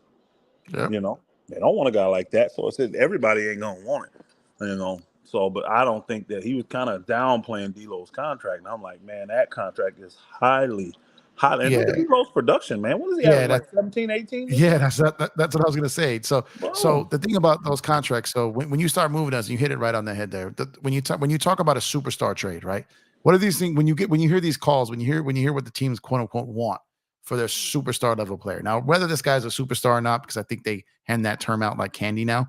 There's not as many superstars in the league that is actually labeled a superstar. I agree. But let's just say when one of these supposed superstars go on the market, what are the things they ask for? All-star level player, a young potential future all-star level player, young talent, and picks. Lakers have all that. They do. And so D'Lo, so this is the beauty of it, Elder. The beauty of D'Lo's contract is the way they signed it, and this is the brilliance of Rob Pelinka. The way they set up that deal, that contract, not only is it team friendly, not only did he keep his bird rights, the way it was all set up is they can move that contract. That contract, Elder, moves 7.5 north and south plus 250K. Really? So they can get as low as Valanciunas at like the 11 something 12 mil, or as high as Mike Conley's money, just with D'Lo alone. And he at what, 21? Conley's at like 23, 24, I think. Okay. So the range that you can move D'Lo for is insane. So you can go out there, you could get Caruso and Drummond just for D'Lo because you have the roster spot. Now I'm just using it as an example. I got it. The money could be low enough as that, or it could be high as if you go in there and you throw D'Lo and then you throw like someone like Rui and then you add 7.5 plus 250K and you're up to like, pre Supermax guy level there. So it's like the moves that they could do and the D'Lo contract that's the reason why teams would take it, is because you could get a lower end guy or a higher end guy with D'Lo's money, and he has the player option with his bird rights. So he can opt out. You could sign him for that same deal again, or if you're looking to dump like a guy who's got, and this too, the real boogeyman of the CBA hits this summer. There's going to be teams looking to correct their books at the trade deadline, or after before the draft, before July 1st, before the new fiscal year for the NBA hits. And that's when a contract like D'Lo, if D'Lo opts into the deal, even at the end of the season, right? Then you can move him again. So like D'Lo's contract is crazy valuable because of that 7.5 north and south. It's crazy valuable. People don't know that level of that contract in there. So they just think about it. But that not only with his production, but with that movable flexibility, and he's turned into a good locker room guy. So if you got a guy that's got 3 years left and you want to get out from under that, and that D'Lo money makes sense, that's the dude to do it with. That's the dude. So you can do that. You can go out. So for instance, D'Lo alone can get you like a Karis LeVert. It can get you like a Colin Sexton. It can get you like these dudes that if you need a bucket getter, like you can move D'Lo to get that done, and teams will be loving to take that money off his hands. Whereas Reaves has 3 more years after this year on his deal. You could literally because I'm gonna tell you the guy that I want. You tell me what you think about this. What do you think about DeMar DeRozan? So DeMar is my thing is this. I like DeMar. I really like DeMar, but my question is the fit. And maybe you can help me clear this up because this is what I'm seeing, right? You've got DeMar. My biggest thing with DeMar is he doesn't shoot the 3 at all, right? Now, he's definitely killer in the mid-range. He can shoot the ball. He's not Westbrook. Well, the only thing I'm worried about is the spacing. Could you start him with Bron and AD? Easily. Yeah? Okay. So I think so. So that would be my only concern, is that he doesn't shoot the 3. And yeah, he doesn't he don't shoot a ton, but he's still a threat. Like I watched him play. Guys you just can't lead DeMar. You ain't finna just back up in the lane and just give him that shot. That shot he'll knock down. You know what I mean? He'll knock that shot down if you want to play him like that. He'll knock that shot down. And but the mid-range is like you can't do anything about it. And the thing I love about DeMar is his toughness, his size. He's a big guard. And he's become, since he got to San Antonio, he's become a damn good playmaker now. I mean, he literally can get you 6, 7, 8 assists a game. And he can run the show, like literally run the show if you need him to. So to me, I like DeMar DeRozan in that lineup. And then when Bron and them all go out, him run that second unit. I actually like that. And I do like him in the second unit. I think that he's literally like an automatic bucket. If you watch the Bulls when they get in trouble, DeMar is always the one to kill the run. He's always that guy that's either creating it for somebody, or he hitting that little elbow shot that nobody in the league can stop him from getting to. You know what I mean? And he's a run killer. So I really think he fits the Lakers very well at that 2 position. I really do. I really do. I would like to move D'Lo for him. I'm telling you, I'd like to move D'Lo and maybe one other small, because he's making what, 27, 28 million. You're making like 28. So wouldn't be D'Lo alone. You could probably get him. That's why I said I would like to do D'Lo and another small piece Let to me get float him. something in here. Let me Because if D'Lo is 23, 24, all we really need, because you said we got 5 million in room, right? We have 5 million that we can go over. Yeah. So it'd have to, but we have 5 million but in D'Lo would room, be but we eating still have to get with 125%. 125%. Yeah. So let me see if this one works that I'm floating here. Yeah. Let me see. I don't think this one's But if going to I work. could do that, I would, because I really, or honestly, I love Rui. I just think Rui is just an extra, especially when Vando comes back. Because we think about it, the one position we're stacked at it to me is a 4. I could put Anthony Davis at the 4. I can put Christian Woods at the 4. I can put LeBron James at the 4. I can put Vando at the 4. You see what I'm saying? I'm loaded at the 4.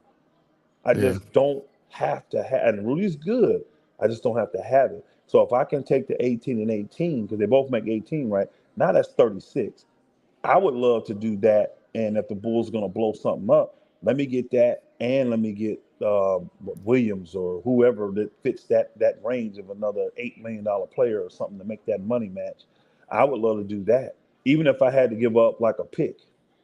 I really think he fits the Lakers that well. And people say, well, he folds in the playoffs. Well, you've only seen him in the playoffs when he has to be the number 1 guy. You know what I mean? You've only seen him as a lead dog in Toronto trying to get it done. I don't like him as the lead dog, but boy, I think I would love him as the 3rd best player on that team. You know, I really would. And I definitely don't think the pressure in LA will get him at all. You know what I mean? I don't think that'll be an issue for him. I think he'll still be the same efficient. Actually, I think he'll be more efficient. I really do. Because you just can't load up on him. Because at the end of the day, he's so athletic and crafty enough. All he's going to do is get you. He can back you down. Whatever. It's like I haven't seen anybody in the league be able to stop him from getting to that spot and taking that shot. I just haven't. And he can make that shot over 7-footers. And yeah, you can make that over anyone. Anybody. So what would you think about Caruso? Maybe that? I him was and about Caruso. to say. That's what I was throwing together right here. Him and DeRozan Caruso, and get those 2 dudes. Give up him and Caruso, and then we'll give you D'Lo and Rui and a pick. See, you got to entice them, in my opinion. Now the Lakers are probably looking at it going, I don't want to give them no pick for that, But to me, I think it would be good because one thing I think the Lakers are struggling in, we don't have enough veterans, in my opinion. We don't have enough veterans. We don't. We don't have the 2 guys over 30 yet. We need one. We need one more vet. We need another vet, if not 2, honestly. But they got to be able to ball. They got to be able to contribute. They can't just be just a guy sitting on the end of the bench that can't ball no more. Like Tristan Thompson was cool, but we need more than that. We need a contributor. And, what would you think about instead of a pick, seeing how high they are on a Jalen Hood-Schifino or a Max Christie as opposed to giving up a future pick? Definitely not giving up Hood-Schifino because I see why the Lakers got him, and he's young, so I wouldn't do that. I wouldn't give up on Christie because remember these 2nd-round picks. Look what the Lakers paid for them. They're really 1st-round picks for the Lakers. Yeah, that's true. Yeah. So I'm not giving those dudes up because I got too much invested. But again, the future pick, I'm not as concerned just because I know I'm going to be good. I actually know I'm going to be good if I can get this thing set up right. I'm not as too concerned about it. Maybe I can get away with giving them 2 seconds, which I easily would do. I would easily do that. That's me. The Lakers are probably looking at it saying, I got an all-star level playing D'Lo and Rue is a hot commodity and the contracts are great. I think we should be able to do this even Steven, especially with DeMar DeRozan's age and Caruso ain't no spring chicken. What is he, 29 now, 30? You know what I mean? He ain't young. He's not young, so you know what I'm saying? So and I'm clearing your books for you. I'm helping you clear your books. But you're definitely getting older. You're definitely getting older. Yeah, and you can also, like you said here, you could throw Drummond in here too. Like if you need another bruising. How much is he making? He's on a minimum.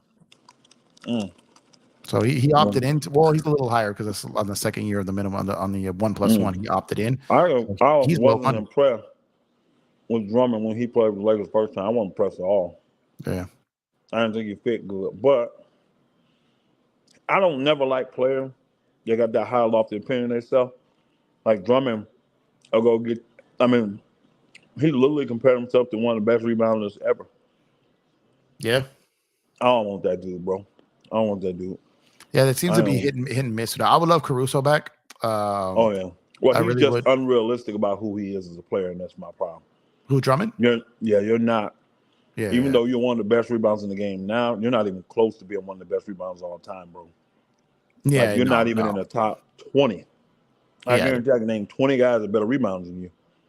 Yeah, so, I definitely, I definitely agree. So, Hey, shout out to you, King. Appreciate you, brother, for pulling up. Appreciate you, King, from for We Talk Maps. But, so yeah, I don't need Drummond. Oh, there's a question here: D'Lo or Derek White?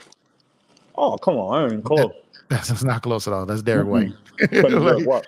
Yeah, that's Derek White. That's not even close. Derek White is having a fantastic year. The things he brings to a team, his defense, his ability to score, just his intangible stuff. Derek White is second they got him. I was like, oh man, that was a great trade for Boston. A player like Derek White.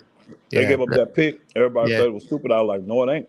Yeah, that was a great pick. Is the perfect. I said he made Smart expendable. He sure did. He sure did. He makes him expendable. He's the type of player that most casual fans wouldn't grasp what he brings to a team. But the guys who know, especially guys who have coached the game, give me a Derek White 10 times out of 10. 10 times out of 10. I remember when Denver got Aaron Gordon. At first I was like, I don't really see it. He used to be in a 1, blah, blah, blah. Then I said, ooh. Yeah. That's a big front line. Yeah. That's all them. I said, they got him and Michael Porter Jr. Oh my God. I said, them niggas can jump up and make change on the top of the backboard. Yep. And you got big Jokic. I said, oh boy. Then when they got KCP, I was like, oh, this is bad. Yeah, this is really bad, boy. Because he gives all the athleticism that Joker didn't have. They fill in what he doesn't have. Guys are super athletic. People don't see how athletic Murray is, bro. And them dudes are big. They both 6'5" guards, bro. Yep. Tough dudes. You talking about a guy from Georgia, guy from Kentucky? SEC tough, bro. Football, basketball, it don't matter. You just don't find many punks coming out the SEC, bro. No, this is true. Bro, oh boy. When I saw that, I was like, man, Denver, boy, Calvin Booth, I gotta take my hat off to this dude. He getting it done, bro. But the thing with them, they're too top heavy. See, Murray out, they're being exposed now. You can beat them. If one of them starters go out, bro, it's over for them. Any of them. It doesn't matter who. Of course, if Jokic go out. But I mean, it could be any of the 4 that don't play. They can forget it. They don't have a chance to win, in my opinion. They're not beating a good team in a series if they don't have all 5 of them starters. And they were healthy all last year. They were healthy last year. And so they were. And so to me, the way to beat them is you have to have depth. You have to have depth, bro, because they don't have it. So you got to have that thing they don't have. If you got depth, you can throw. Like I said, I would love to throw 6'8", 6'8", 6'9" at him all game. You know what I'm saying? I would love that. He's a big guard, but I would love to throw that at him all game. Mm-hmm. Yep, and then make him work on defense. Same at KCP, because them shots a little different when you're trying to shoot that over a 6'8" dude than when you're shooting over 6'3" Gabe Vincent. You know what I mean? Yeah, they can just rise above him, and he can't jump. So not only is he 6'3", but if you got a 6'3" guy that's got boosties, it's a little different. But 6'3" who's flat-footed, no, it's even easier to pull up. You ain't Gary Payton Jr., bro. Yeah, you can't close the gap. Yeah, you can't close the gap. Yeah. Yep. So it is. So what about this? Juan Velvet, I appreciate you, Juan. He's asking, hey Jeff, can we get Brogdon traded? Well, we can. Yes. As far as like money and asset wise, we can. Now, will we? That's a different story. What do you think, Elder? I don't necessarily see Portland want to do that to a West Coast team, even though they don't consider themselves contenders. It would have to be an enticed deal, you know what I mean, where Portland really feel like they're winning. They're pulling away, getting everything they want in the trade, which normally never happens, you know what I mean? You get everything you want. So, but how much Brogdon make? Brogdon's in the 20s. Let me pull him up real quick. I know he's in the 20s though. I was looking at because I did kind of a dive on him. I was like, wait a minute. I was looking at his like he's not a great playoff performer and he's often injured. So it's like when I was looking at the numbers put up difference between D'Lo and Reeves, and they both had better playoffs than him last year. So he is where is he at? Malcolm is at 22.5. You could get him for D'Lo's money. Yeah, I know. But again, I don't know why and he I ain't don't know the why greatest. Portland would do it. And he's not athletic, and he's not the greatest defensively either. Nope, he's not. So he is a better playmaker, but I don't know. I don't think Brogdon's better than D'Lo offensively. I don't think he's better than him offensively. No, now I'm gonna tell you right now what I would do, what I would consider, because I think we could use another good ball handler. Honestly, I think we're short of good ball handler. That we can get Rui for him, I would do that. Because Brogdon, that's it, right? He's not. He's got 1 year left, right? I thought he had longer than that. I think this is the last year of his deal. No, I think you might. No, well, didn't he sign with? I think he signed. No, he's got 2 years left. 2 years at this identical money, 22.5. He's not a free agent until 25, 26. Oh boy. Yeah, so that's. I mean, he matches the LeBron timeline, you know. But the reason for me, the biggest thing is Rui is just because I have so many forwards, y'all, and I have so many forwards. And then right now he's used, but think about it when Bron is back, and think about it when Vando's back. How much is Rui going to be used, y'all? And they're already struggling to find the minutes right now. Rui is limited, y'all, because he can only think about it. Look how Grant played 4 today, but Grant is really a 3, and he moves offensively like a 3. Look how he was cooking Rui today, y'all.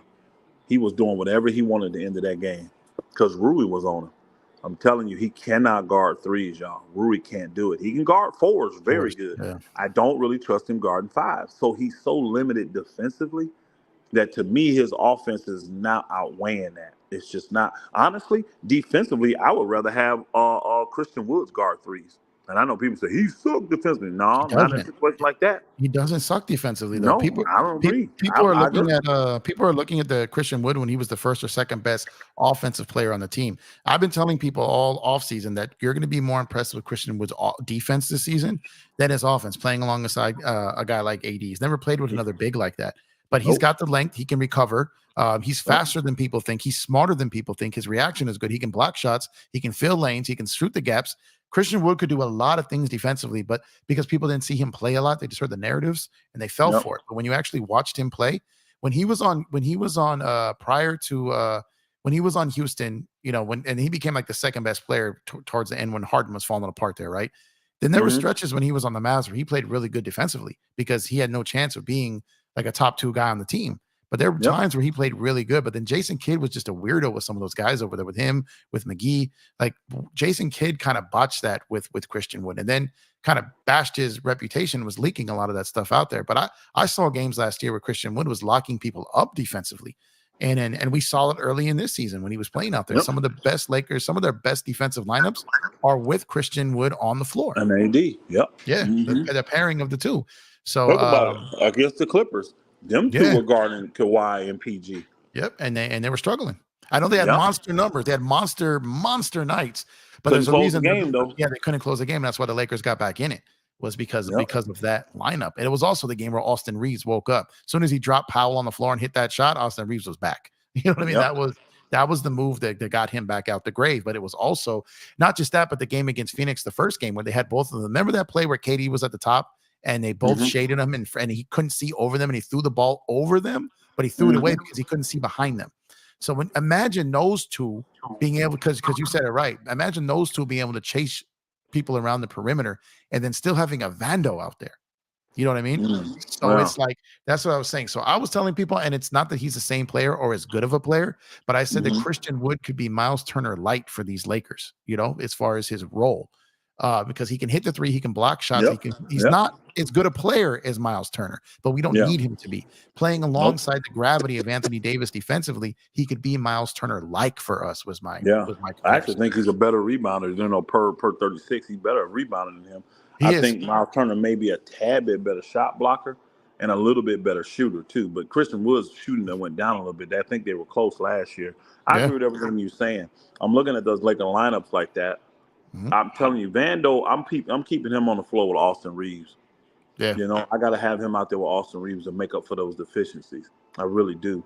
And then, like, I would probably take Bron out first, like we always do, and then put Rui in at that position, you know, at the 4, and just slide everybody. And then I'm looking at getting Prince in when I got to take out Reddish or something like that. And then moving, because see, I can move Vando to any of those positions, 2, 3, 4. You see what I'm saying? I can move him to really any of them positions, especially defensively. He can anything, 1 through 4. Really, he can guard 1 through 4. So the Lakers got a lot of options, man. We just need time to gel together when we get healthy. And I like to see what it looks like. And I need to see how we're going to protect these weak guards and stop this penetration in this lane. Now, I know length and athleticism makes it hard for you to penetrate. That's why it's hard to get in that lane against teams like Orlando and all them type of dudes, you know. Yeah. But I like the fact that players force-fed the ball to AD today. Yes. Force-fed. And think about it. It wasn't one of them games where we hit a bunch of threes, y'all. Nope. It wasn't like we spread out the court and made them do that. But what we had was guys like Reddish, guys like D'Lo, a little bit of Reeves, and Prince getting to the basket when you just didn't cover. Oh, we got an angle. We're going right to the rim. You know what I mean? That is what keeps them guys honest when you're not knocking down a bunch of shots. That'll keep them honest too. Because if they sag off, I got an angle. Now I'm going to the basket. Now we can get free throws, and the Lakers made their free throws well today. I didn't know Anthony Davis was shooting 90% from the free throw line. Oh, he's back to 2020 from the line. AD, like the last 2 seasons, man. His free throws were not falling. Now he's back to doing it. So he's caught a lot of flack this year, and people have been on him this year. But I think he's had a strong start to the season. I think people don't understand the amount of energy it takes to get out there on the defensive end when he's trying to hold down the defense there, and then get down there on the other side. He's having to do a lot of work. But I think if he learns how to kind of have those spurts where he's like, okay, give me the damn ball, let me go to work right now. Like, they need him to start the games off. Like, he needs to be their opener. Like, he doesn't have to be the closer necessarily. It'd be great if he was. But if he can come out when we were at our best in 2020, and you remember that preseason, Elder? Remember that first game against Golden State in the preseason? I do. And AD was just dunking on everyone, and they're like, they look like monsters out there. And then and the Lakers went out and all over social media and said, we just put the league on notice. Like, they were just so confident in what they had then, because AD was the best player in the world in the first quarter that year. And no one could do anything with us when he was that type of player. When he was that aggressive early and often, we are such a different team. That guy is not there anymore as far as he'll get the numbers. But I've got this mantra this year, and you'll know exactly what I'm talking about when I say it. We need more loud buckets from AD. We need more loud buckets and loud stops. There's nothing more quiet about filling up a stat sheet when you're training buckets down 15. We need loud buckets. We need loud buckets that get you ahead, that kill a rally, that are dominating. You know what I mean? Not changing baskets and like that. Not Russell. Not the Westbrook stats. You know what I mean? You need to have the stats that are loud buckets, loud stops, loud blocks. No, none of those trading point stuff. And when AD was dominating first quarters, those were all loud buckets. Agreed. I think he did good tonight. Now, again, I know we're playing Portland, but I thought he did good in the fourth quarter tonight. You know, they had their little run and all that, but he made some big buckets down the stretch. A little fall away he had in the lane, you know what I'm saying? So he has to be that dude that's demanding for the ball, shooting free throws, and, you know, making 90% of them. Now he wants to go to the free throw line. Yep. You know? Free money. So 10 of 12 tonight. I think the three ball will fall. What I noticed with AD on the three ball, as long as AD is right up on the line and he don't have to rush that shot, he can actually hit that shot. Yeah. You know, but he can't be 2-3 feet behind the line.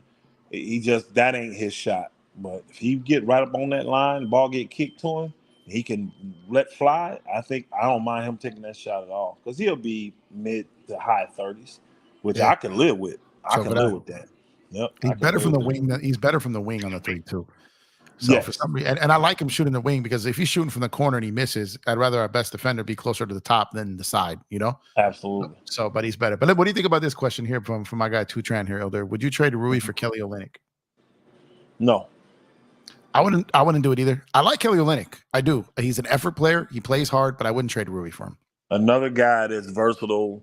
I mean, we have Prince, we have Vando, we have LeBron, we have Reddish. We already got guys like that.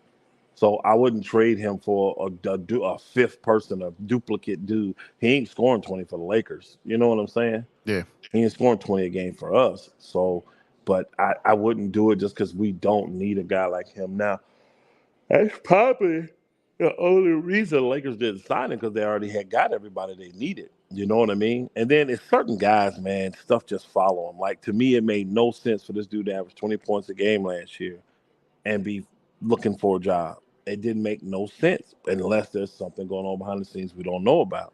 So here it is. Now you walk out your house, you get hit in your chest area by a car, and it's just, bro. That I don't know if you read everything. It just don't make sense to me what I'm reading. Maybe it's me. I mean, can you make sense out of it for me? No, you're talking about the Ubri? Yeah. Yeah, that's a weird situation, man. Yeah. And you're I absolutely right, because he had a good season last year. He did. And he was having a great year this year, like a great year out the gate this year. But yeah, it's just, I don't know. It's just, yeah, that situation is a little weird. Obviously, like, I hope he's okay. But it is a weird situation. You know what? It's funny you say that, because when I first saw that, I was like, wait a minute. That kind of just caught me, like, it did kind of catch me off guard. I'm not gonna lie. That is kind of a little weird situation. Typically, when you hear that, something usually comes out domestically or something like that. Yeah, it's usually so that's the first. I hate to say it, but that's the first thing I thought. Was like, his chick ran him over. Like, it's the first thing that popped in my head. Mine too. And they're pondering. That's a crime of passion right there. Like, absolutely, to run a dude over and hit him in the chest there, which that's the thing I didn't get. All right, but it just, we'll see. We'll see the next coming days. Yeah, but that definitely crossed my path. We got Tens here saying, I see Rob Pelinka doing a buddy trade. Do you think that ship has sailed, or do you think that's still possible? Say it again now. Buddy Hield, that he sees Rob doing a Buddy Hield trade. Failed.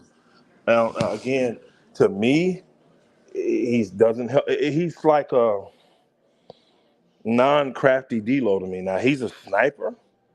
He's a sniper when it comes to shooting. But we've had plenty of them kind of guys. What was the dude that's in Milwaukee now there with us last year? Beasley. Yeah. I'm trying to think. It was somebody else we had that just was horrible at that. Wesley Matthews.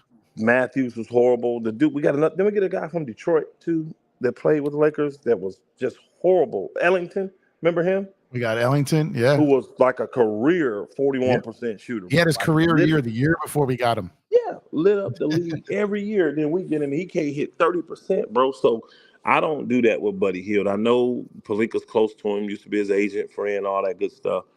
And I know Buddy would love to come. But I think defensively, we still be struggling because he's not a real athletic dude.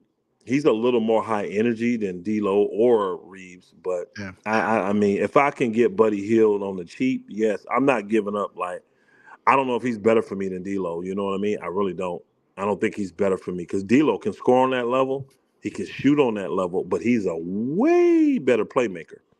And they both trash defensively. I actually think D'Lo's a little better defensively than him. So I would keep D'Lo. I wouldn't give up D'Lo. Now, if I can get Buddy Hield and they say Rui, and that's the best I can get for Rui, I would consider that then. But I probably still wouldn't do it then. I would be loyal to Rui at that point, you know, because I can't see Buddy Hield being a significant upgrade. I can't even see him being an upgrade over Rui. You know what I mean? I really can't. Yeah. So I can't either. Nope. So I probably wouldn't do it. I wouldn't do that deal for Buddy Hield. I would not. No. And Indy's sitting here now. I know it's very early, but Indy's sitting here as the third seed in the Eastern Conference out the gate. So it's. I'm not surprised, actually. I'm not either. I was waiting to see what happens with them later in the year, injuries, or if they continue to play. But their offense is through the damn. They lost today, though, right? Didn't they lose today?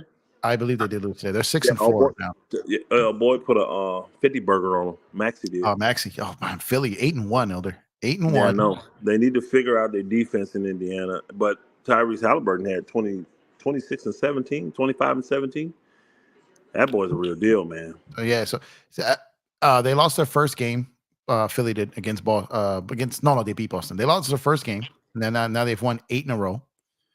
And like I said, you had one team that wouldn't let Harden on the plane, that is thriving. The other team who sent the jet to go get Harden is falling apart.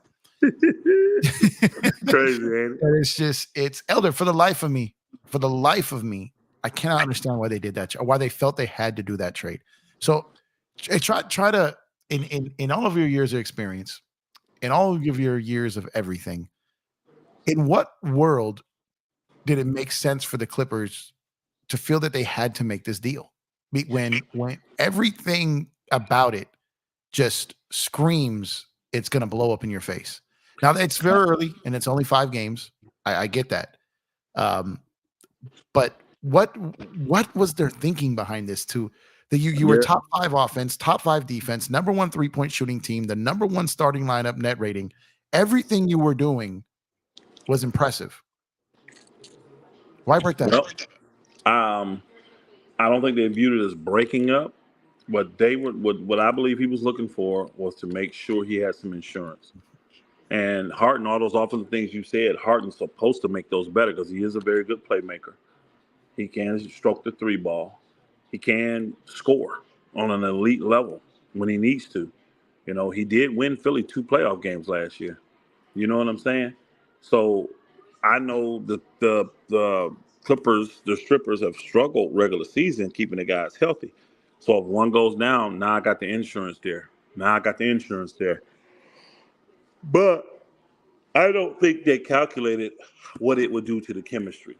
I don't think they calculated what James Harden wanted as well either. Because coming in with that attitude that he has, I think he's killed the guys from. Because how did the Clippers think about this? Think about this. Besides James Harden and Bones Highland, name me a bad defender on the Clippers team. Well, bad defender. I'm not gonna say. Norm Powell. All right, so 3 out of 15 guys. Yeah, and the guys that were great defenders aren't necessarily great anymore. Like Kawhi's definitely not playing the same defense he was. Mm-hmm. He's and it's not. I don't think it's an effort issue. I don't think it's necessarily a skill issue. I think it's just his body. I think the injuries have taken its toll. And I agree. He prioritizes scoring. Right? Do you remember that game in Utah when he couldn't really get free of Jordan Clarkson?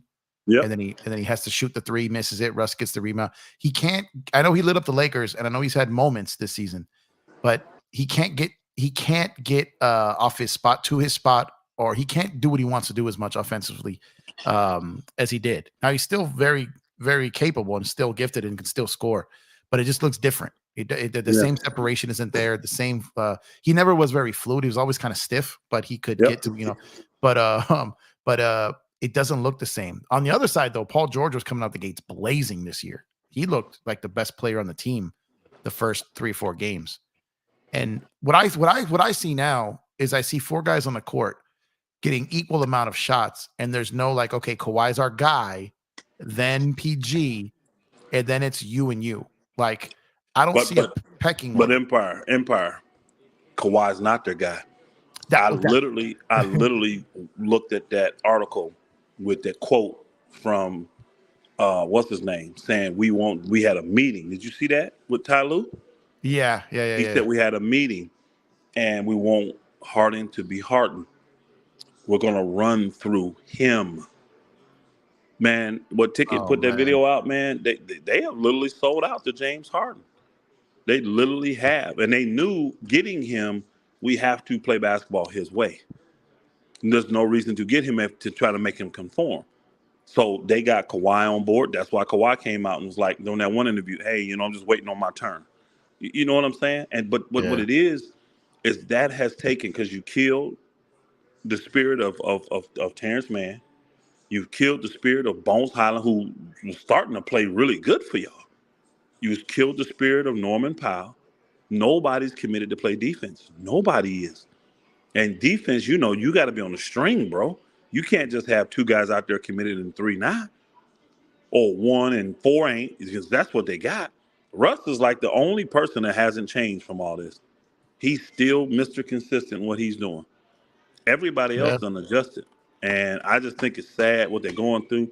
But they did it for insurance purposes. They got tired of not being able to get through the regular season losing. Like they'll get hyped for the Lakers and beat them, and hyped for Golden State to beat them, and hyped for Denver, but then come right back and lose to Sacramento, come right back and lose to Orlando, come right back and lose to the Spurs. Just teams they had no business losing to, and it kept them mediocre. So I think what he was trying to do was get them over the top. That's what I believe. Now, five losses in a row, 4 with Harden, because he was there for the Lakers loss. Yes, they're 5 cents a trade, 4 with him on the floor. 4 with him on the floor, bro. Yeah. And they got next? No, they got Memphis next. Oh, they just played Memphis today. No, I just lost to Memphis. That's right. They got let me look. Can't remember. Let's see what they play. This was the first 10 games was the easy part of the schedule. Yeah, their schedule gets worse. I think it gets worse. So they're gonna have to step it up. They got to figure it out. And I don't know how they're gonna do it because I don't care what offensive plan you put in, guys are just not committed to play defense. And I think they know that because Harden, first off, I don't know nothing about no system. I'm the system, bro. Yeah. The way Harden coming in talking, bro, like he's talking like he done won 6 championships. Yeah. I'm telling you, bro, think about this though. You put yourself in the locker room.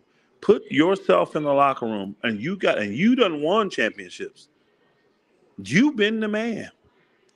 And you got a guy coming in the locker room talking about, no. What are you talking about? A system? I am the system. Yeah, then your coach come out and your coach say, yeah, we're going to run through James. Yeah, so this is their schedule here, man. It's not going to get easier here. So at Denver Tuesday, Friday, Houston, who's on a 6-game winning streak, 2 straight games in against the Spurs. Then the Pelicans, then the Mavs, then Denver again, then Sacramento, back-to-back against Golden State. So this doesn't get any easier. I know the Rockets, but they're on a 6-game winning streak. The Spurs, they ain't no joke. Yeah, and they give the type of effort that the Clippers aren't going to want to play against. And while the Spurs play zeros defense, they've been beating people. So their schedule is not, like you said, the Lakers schedule was brutal out the gate, about to start leveling off, and they're coming out of this at 500, undefeated at home. And the Clippers are coming out of this. It was supposed to be their charity part of the schedule, and they're coming out 3-6, and they're about to go through one of their toughest stretches of the season right now. Agreed. So that is, oh man, that is going to be. And another reason why someone asked in the chat, and I answered. It looks like Angie did too here. Another reasons why the Clippers were so desperate to do this deal and some of the other deals they were looking to move is because they're not going to be able to do these deals come the summer. Being a second apron team, they won't be able to aggregate players together, and they have to be dollar for dollar. So if you're moving 30, you got to get back 30. And you can't add another player to that. So that's another reason why they wanted to do that deal. I also want to ask you a question here. I'm curious to see what you think about something like this. Also, it could be if one of these guys get hurt, or if one of these guys is there a player on this team? Do you think at some point that the Clippers would consider trading Paul George or Kawhi, and they got Harden to be another name to go into that arena with in the event that they do so? No. Okay, no. I'm not ready to say they're going to either. I'm just curious because I heard someone that came up somewhere else, and I was curious to see. I'm like, I don't think they're there yet. The last part of your question made me say no. When you said going to the arena as Harden as the Harden's going to be, he's 34 now. You're not going to go in there with a 35-year-old trying to win people over that has never won. Yeah, and he's a free agent. Never won. He may not even be back. And he'll free agent. But now again, Harden's going to go wherever the money is. Yes. He's going to go wherever the money is, so you can get him. But that's what made me say no, because I honestly believe, let's just say this don't get no better, and the Clippers are very mediocre, and they're very underwhelming, and they're just not working. I actually expect Ballmer to blow it up. I do. I expect him to blow it up and just think about this. Even if the team ain't great, you know how it is that first year, bro. He's going to have sold-out games, support, you know what I mean? Yeah, but I honestly expect him to blow it up. I do.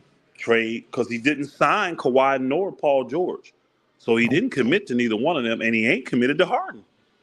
He can't commit to Harden. I think Harden Harden can't get an extension yet. I know. I don't think he's going to offer him one either, unless he's playing well. So what I think he's going to end up doing is if he can, I think he'll blow it up and trade all those dudes. That's Yep. interesting. The only contracts he'll keep is the ones that are like team friendly, that he can use his assets down the road. But I think he'll just blow it up, bro. And Bring back expiring contracts and things like that, to where you can still have a competitive team, but get some of these assets back. Let me see how many picks I can get back, because they got 0 picks. Yeah, now. they're giving away everything. Do you think they do that prior to the trade deadline? They would have to, wouldn't they? Because they can't wait till the offseason to do Well, it. they could technically. So what could happen is there's 2 things that can happen here. They could try to move them prior to the trade deadline, or they can agree to trade them prior to July 30th, and they have until July 30th to sign their extension with the team they're traded to. So let's say Toronto. I'm just throwing a team out there. I'm not saying this is in the realm of reality, but let's say Toronto says we'll take Kawhi back and we'll extend him, trade him to us, and we'll sign him to a 3-year extension once we receive him. They could do that, and Toronto's like, look, he's going to opt out and leave you. We'll give you this pick, this or whatever. We'll give you something. Send him back over here. You could do that. Same with Paul George. So you can trade him as long as now they'd have to agree. I gotta check that later because I think there's a delay. Like he'd have to pick up the player option. I think they'd have to pick up the player option and then extend on that because I don't think you can't trade him player option. Yeah, you can't trade him without the option being picked up. So he would have to pick up the option, and then they would trade them, and then they could work on the extension with the incumbent, with the team that's inheriting them. So there's that option there. So my thing is, I think I think you're onto something though. I think if the record is bad enough, like if they stay on this path, come trade deadline time, then I think they're like, okay, it's like this is the highest. I'm not going to get any more value in the summer. Like I've got to do this now. And I think that's something that they're potentially setting up for. And like I said, maybe all 3 of them, maybe Harden goes somewhere too. Like if that's the case, if they're sitting there, I don't know exactly what day the trade deadline is in, February 10th, whatever it is this year. 15th ended or something, or no, that's they moved January it up. 15th. They moved it up a week because they do it before the All-Star game now. Remember? Yeah. So like I think it's like last year was the 9th, so it's gonna be somewhere around there. So if they're sitting there around February and they're let's say where the Lakers were last year before the trade deadline, because they're trending that direction, right? So I could definitely see where I can see that happening where they completely blow it up with Russ too. Everyone gone. I could see it. Now see, I don't think Russ, just because Russ ain't making nothing. He's only making $4 million, $3.8 million or $3.9 million. You really got no reason to get rid of Russ. And people still like if someone gives you because let's say he's the good soldier in all this, and someone's willing to give up a pick for him because it's so low value contract, but you might have to consider it at that point if you're blowing everything up. My thing is this: I probably wouldn't, because I still have to show some levels of loyalty. Nobody can say that he hadn't been loyal to Paul George. He hadn't been loyal to Kawhi Leonard. You know what I'm saying? If Harden gets paid, he's happy. I get what you mean. So Russ is sacrificed money-wise, because there were other teams that Russ could have went to, got more money, and probably been a starting point guard for him. Chicago was a team trying to get him. I've been saying the Spurs, but I heard the Spurs trying to reach out, but he wasn't interested. You know what I mean? So I would have some levels of loyalty, because, again, I would like to have a local young man there, all 75 team Hall of Fame or something like that, and high energy. When you got Russ out there and you still got T-Man, you still got Coffee, you still got, well, maybe not Norman Powell, you may even move him, but you still got a bunch of young guys, the Brandon Bosses, if he gets healthy, stuff like that. Bro, I can add a few little ancillary pieces, maybe some veterans on expiring. That team can still compete, possibly even get into the darn play-in, possibly. And again, now I don't have no money invested, so that's just a win for me. And I would not mind having Russ in that new arena to open it up. I wouldn't, especially at that money. I mean, $4 million, bro.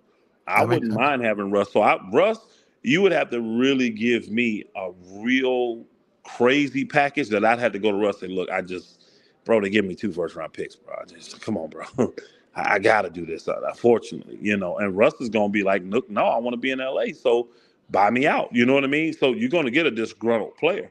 because he could have left for more money if he really, really wanted money. You can tell his number one desire was being in LA. So me personally, I would just keep the good relationship unless somebody offered me something stupid. Because think about it, how many picks am I getting for Kawhi? How many picks am I getting for Paul George? How many picks am I getting for maybe Norman Powell? How many picks am I getting for James Harden? You know what I'm saying? I should be able to get at least 5, 6, 7, 8 picks total for all these dudes. Yeah. So I don't really have to have picks because I'm not one like what's the name them. I don't think it does you any good to have like what Boston did at that one time and what OKC doing now. All these 20, 30 pick, bro. That ain't really finna help you. Because like if you got 5 first-round picks, 4 first-round picks, you can't sign all them dudes. No, you're You can't going to sign all those dudes. OKC's starting to run into that problem now, I know. where they have to start letting go of good players off their roster. I was really, really hoping that Isaiah Joe wasn't going to make the cut because of all those bodies over there, man. I would love to have gotten him, but then they just that's move the him shooter, off. right? Yeah, man, I really like him. But they're just going to start drafting Euro guys that they stash for a year or two. That's probably what they're going to start doing. Well, what do you think about Ty Lue? Do you think how long do you think he makes the year? Do you think he gets removed, or do you think if we blow it up, we still want to keep him? He's a free agent. Didn't they give him a 5? He's a free agent too. Yeah, they did not extend him either. They didn't extend anyone that was eligible this season, including Ty Lue. Yeah, I think they would. I really think he would blow the whole thing up. I do, and if I'm him, I would. You know what I mean? I would blow the whole entire thing up. I will go start over, keep the few good young players that's got good money, and blow the whole. And then whatever assets I could get back, like if I can try to get something potentially, like let's just keep it a buck. Those guys become available. They may mess around and get a Trae Young. They may mess around and get Darius Garland. These are people that are on clutch that want to come to LA. You know what I mean? So who knows what may, and then if everybody sees it's blowing up, I don't know what response some of the superstars are going to have knowing that now I can run the Clippers and be in LA. You know what I mean? Like I don't know the behind the scene pressure that a lot of these players would put on their agents to get them in the mix for this, you know?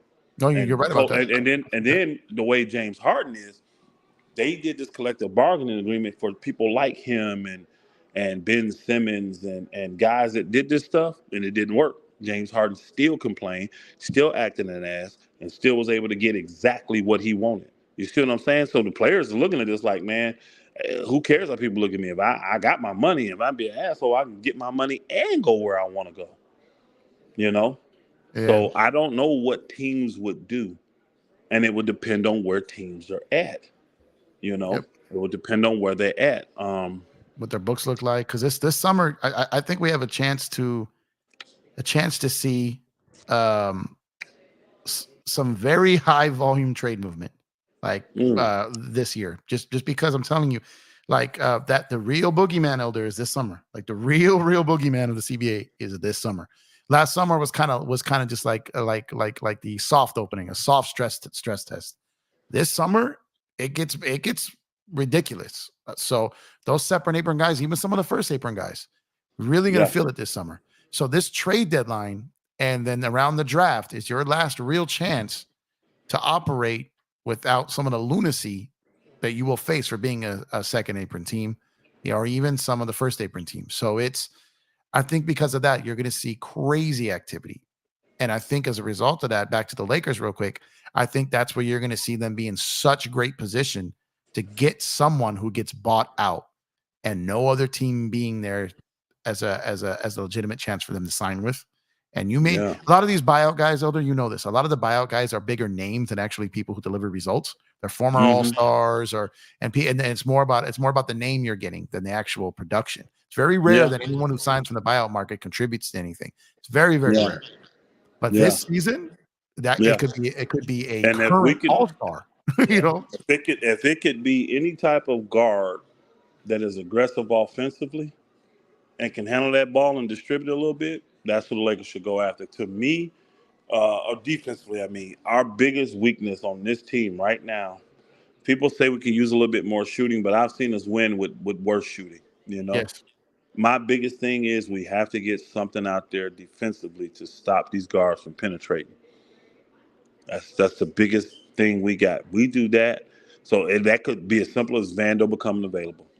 Because Boy's show didn't look this bad last year, did it? It didn't. Yeah. But I like the fact though that the Reddishes and all that, those guys will be big in the series offensively because they ain't gonna be able to come at them like that because these guys will come back. The Cam Reddishes and all these dudes will come back at you. The Princes, these dudes will come back at you. Even Gabe Vincent is gonna come back at you with a vengeance. You know what I mean? He coming hard. Yeah. So it ain't just this passive stuff. So I'm really interested to see what the Lakers do about their two very, very weak defensive guards. That's what I'm looking to see. I want us to rebound a little better. We did okay today, but again, Portland wasn't a big team. Um, and I do believe we need another ball handler, man. I mean, Hood Shapiro just ain't gonna be ready. But really, when you think about it, we only got 3 ball handlers. You got LeBron, you got D'Lo, and you got Reaves. We really needed another good ball handler, in my opinion. You know who I'd love? You know who I would love? Who? Tyus Jones. Oh boy, he's in Washington. He's in Washington, and I think they're going to look to extract further. So, like, he would be a great pickup. He's a guy that I've got my eye on, and I was legitimately hoping that Indiana wouldn't be as good as they are. But my pipe dream there, I don't think it's going to happen. Which is where I think that they were falling out of contention. Bruce Brown being on a 1+1, maybe look to make that signing to extract a pick, Yeah. So, but the way they're playing offensively, and I think they're going to be, they have potential to be a playoff team, that not a play-in, but an actual playoff team. So I think they're looking to build, not give away, So, but Tyus Jones is someone I would definitely have my eye on because I don't think he's going to fit into Washington's long-term plans. Yep. And I believe I think he might be, is he a pending free agent or like one more year? Let me look his up real quick because I don't think probably just got re-signed. But I don't know. I don't think it was long. Let me see. No, so he's a free agent this summer. So you could get him for D'Lo. He's 14 mil. So like D'Lo, or you can get him for Gabe. Like you can get him like you can get him for, I know because you keep mentioning Rui, they could get Rui back. But what I'm saying is Tyus Jones is a free agent. They didn't extend him. And he's 27 years old. He's at that range where he's not not a 22, 23-year-old guy they're going to build around. Yeah. My only negative is just he's too small. He's okay defensively. I think he would be he ain't elite, but he's more I don't even know if he's plus, but I think he's middle of the line, but he's just too small for me. Yeah. And LeBron is going to do the majority of he would be good to fill in like that, but I don't think he answers our questions when it comes to, because you're giving up a 6'5" guard for, what is he, 6 foot, 6'1"? Tyus Jones, maybe sure. 6'2". Yeah, and he ain't the great defensively, so I just don't, it don't really truly solve our problem. I do like him as a guard. I do. But I don't think he's a better playmaker than D'Lo. D'Lo, I can't argue with his 10, 11, 12 assists a game. You know what I mean? He getting it done, and he's finding guys.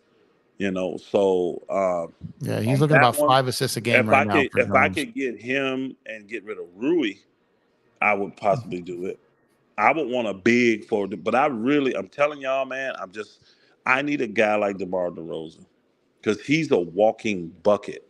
And when that offense of the Lakers break down, when LeBron goes out, that's where his value is going to really come in at, because he can score and he's big. Was he 6'6"? Yeah, he's a big guard, bro, and he's a crafty veteran. And I would love to see him in that role. See, even in the Bulls right now, he's still the man in the Bulls. He's the number 1 dude for the Bulls. Yeah, he rarely gets his shot blocked. Rarely. Bro, I'm telling you, this is why they're mediocre, because he can't be a 1. But I would love to see him as a 3. Love to see it. I'm telling you, that type of guy. If I can't get DeMar DeRozan, which the reason I like to give realistic stuff. DeMar, you saw the interview. He thought he was a Laker. He wants to be a Laker. He wants to come home. The Bulls need to get rid of him. They want to do it with a West Coast team. How do you get better respect from players? By sending guys like that where they want to go. That's like an honorary thing. He's 33, 34 years old. Send him there. And not like with DeMar, I'm like, we can really re-sign, because it ain't like he done fell off. Like he ain't digressed. So what is he, 33 years old? We could give Lamar 34. I could still see getting him a nice 2-year contract. Come home, handle your biz. You know, be the veteran that we need. 1-and-1 type of thing, but good money though. So let's I look would at give his him good money. let's look at his game. So he played. So he's not out a lot. So let's go back to 2018. 80 games, 77 games. 1920, the games were short, and that's why it was 68. And then 2021, still COVID time. But after that, 76 and 21-22, 74 and 22-23. And he's played in all 9 of their games this year. So not only See? that, but he shows up too. He's durable. Averaging 21 points a game, shooting about 44%. He's only shooting about 31% from 3, but he's only taking 2 a game. So he's There put you it go. up twice. So that's not killing us. That's not killing us. 4.5 assists, 1 steal, 3 rebounds. And again, we're talking about on a mediocre team that nobody's caring about. Yeah. I don't need those stats from him. What I need him to do, because again, that's being the man and having the whole team come at you. That's the double teams. You see what I'm saying? I want him in that role where they want you to throw it to him for a 3, but he can still pump fake you, get inside, because he's great at drawing fouls. You know what I mean? I bet his assists, everything will go up coming to the Lakers. Well, his assists will definitely go up, and I think he can get the ball. I think his shooting percentage will go up, because if you go back and look at the years before that, I don't think it was 44-something%. Everybody just loading up on him now because Levine always hurt, and you know what I mean. He really is still. Oh yes, Levine ain't better than him. The lowest percentage that he shot since 2018 was 45%. Then it was 48, 53, 49, 50, 50. And right now it's just 43.6. But that could just be like 2 games that drops you. Yeah, he's a 50% shooter. Bro. Yeah, as for his career, he's 50%.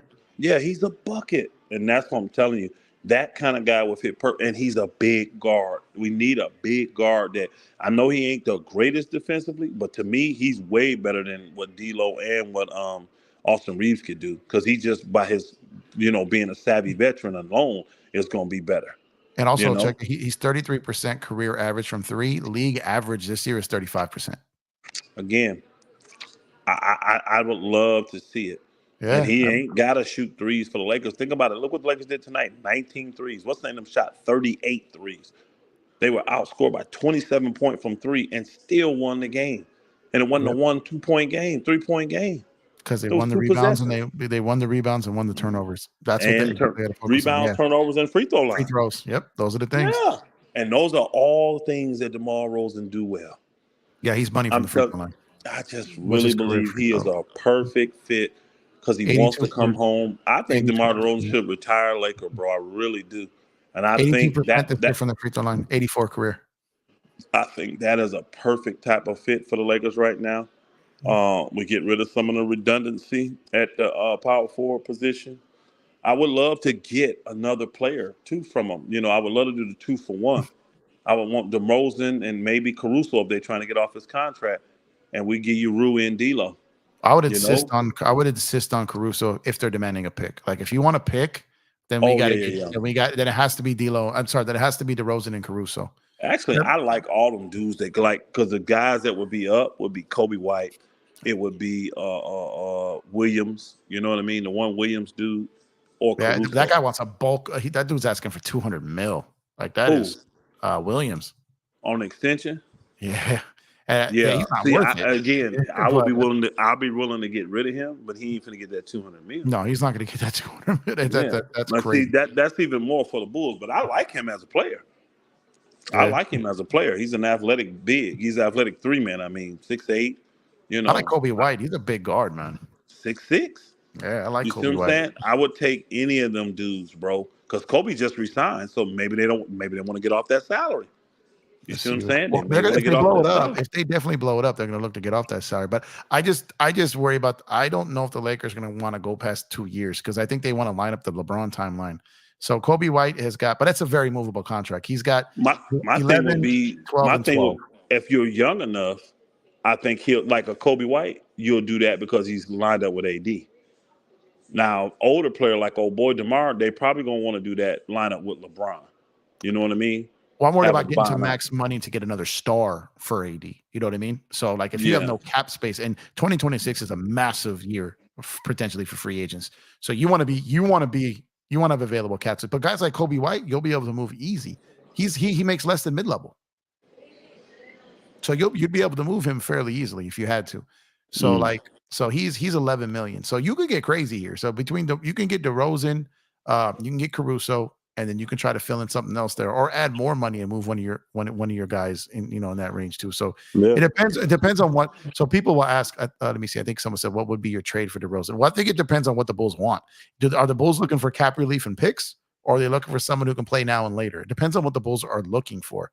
So if they're looking for a guy that, if they're looking just to get off of Caruso and Kobe White's money, and they're okay, maybe they don't want to pick, but they want to, or maybe they want to pick. But if they want like that player, like they say, they're asking for someone like an Austin Reaves, and we're not giving you a pick, Yeah, I'm not giving up. And see, that'll throw the whole thing off for me because Austin Reaves is not going to be in this. I've learned my lesson giving up Caruso. So my thing is, if you're really knowing that you're going to rebuild, why do you want Austin Reaves? That don't even make sense to me. Why do you want him knowing that you got to pay him and you're not going to be winning for the next 3 years? You're just going to waste 3 years of his NBA career? No, I'm not putting Austin Reaves in that because you're defeating my purpose. I need that depth on my bench with Austin Reaves. And actually, if I'm getting rid of D'Lo, I may move Austin Reaves in the starting lineup with DeMar DeRozan, LeBron, and Vando, and AD. That would work.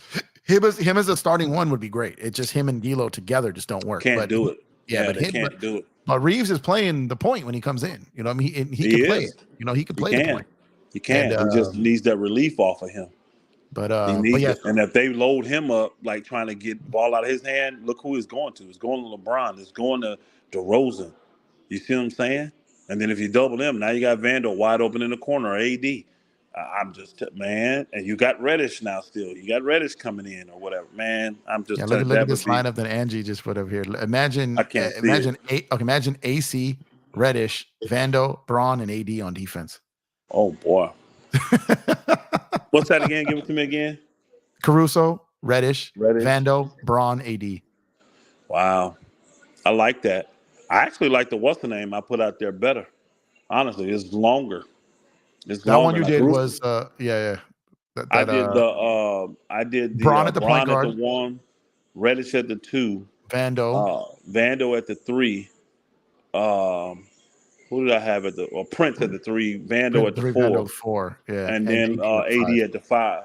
And you can take out if you want to defensively because I'm with you. I like you can take what's his name out, Vando, or not Vando, put Vando at the 3, take Prince out, and put a what's his name, Woods. You can put Woods in there. Yeah, he's been such a good defender this year. I'm telling you, man, them guys can guard. They can guard 2. They can guard. Man, them dudes can guard. They can switch on everything. They can switch on everything. That lineup you got right there switching and see that's the kind of lineup to give LeBron energy because he know I can roam. I ain't got to, and then I got 2 dudes out here between AD and Vando that make up all my mistakes. And Reddish is good at making up mistakes and getting steals. And the smallest dude you got is what, 6'8"? That's your smallest guy?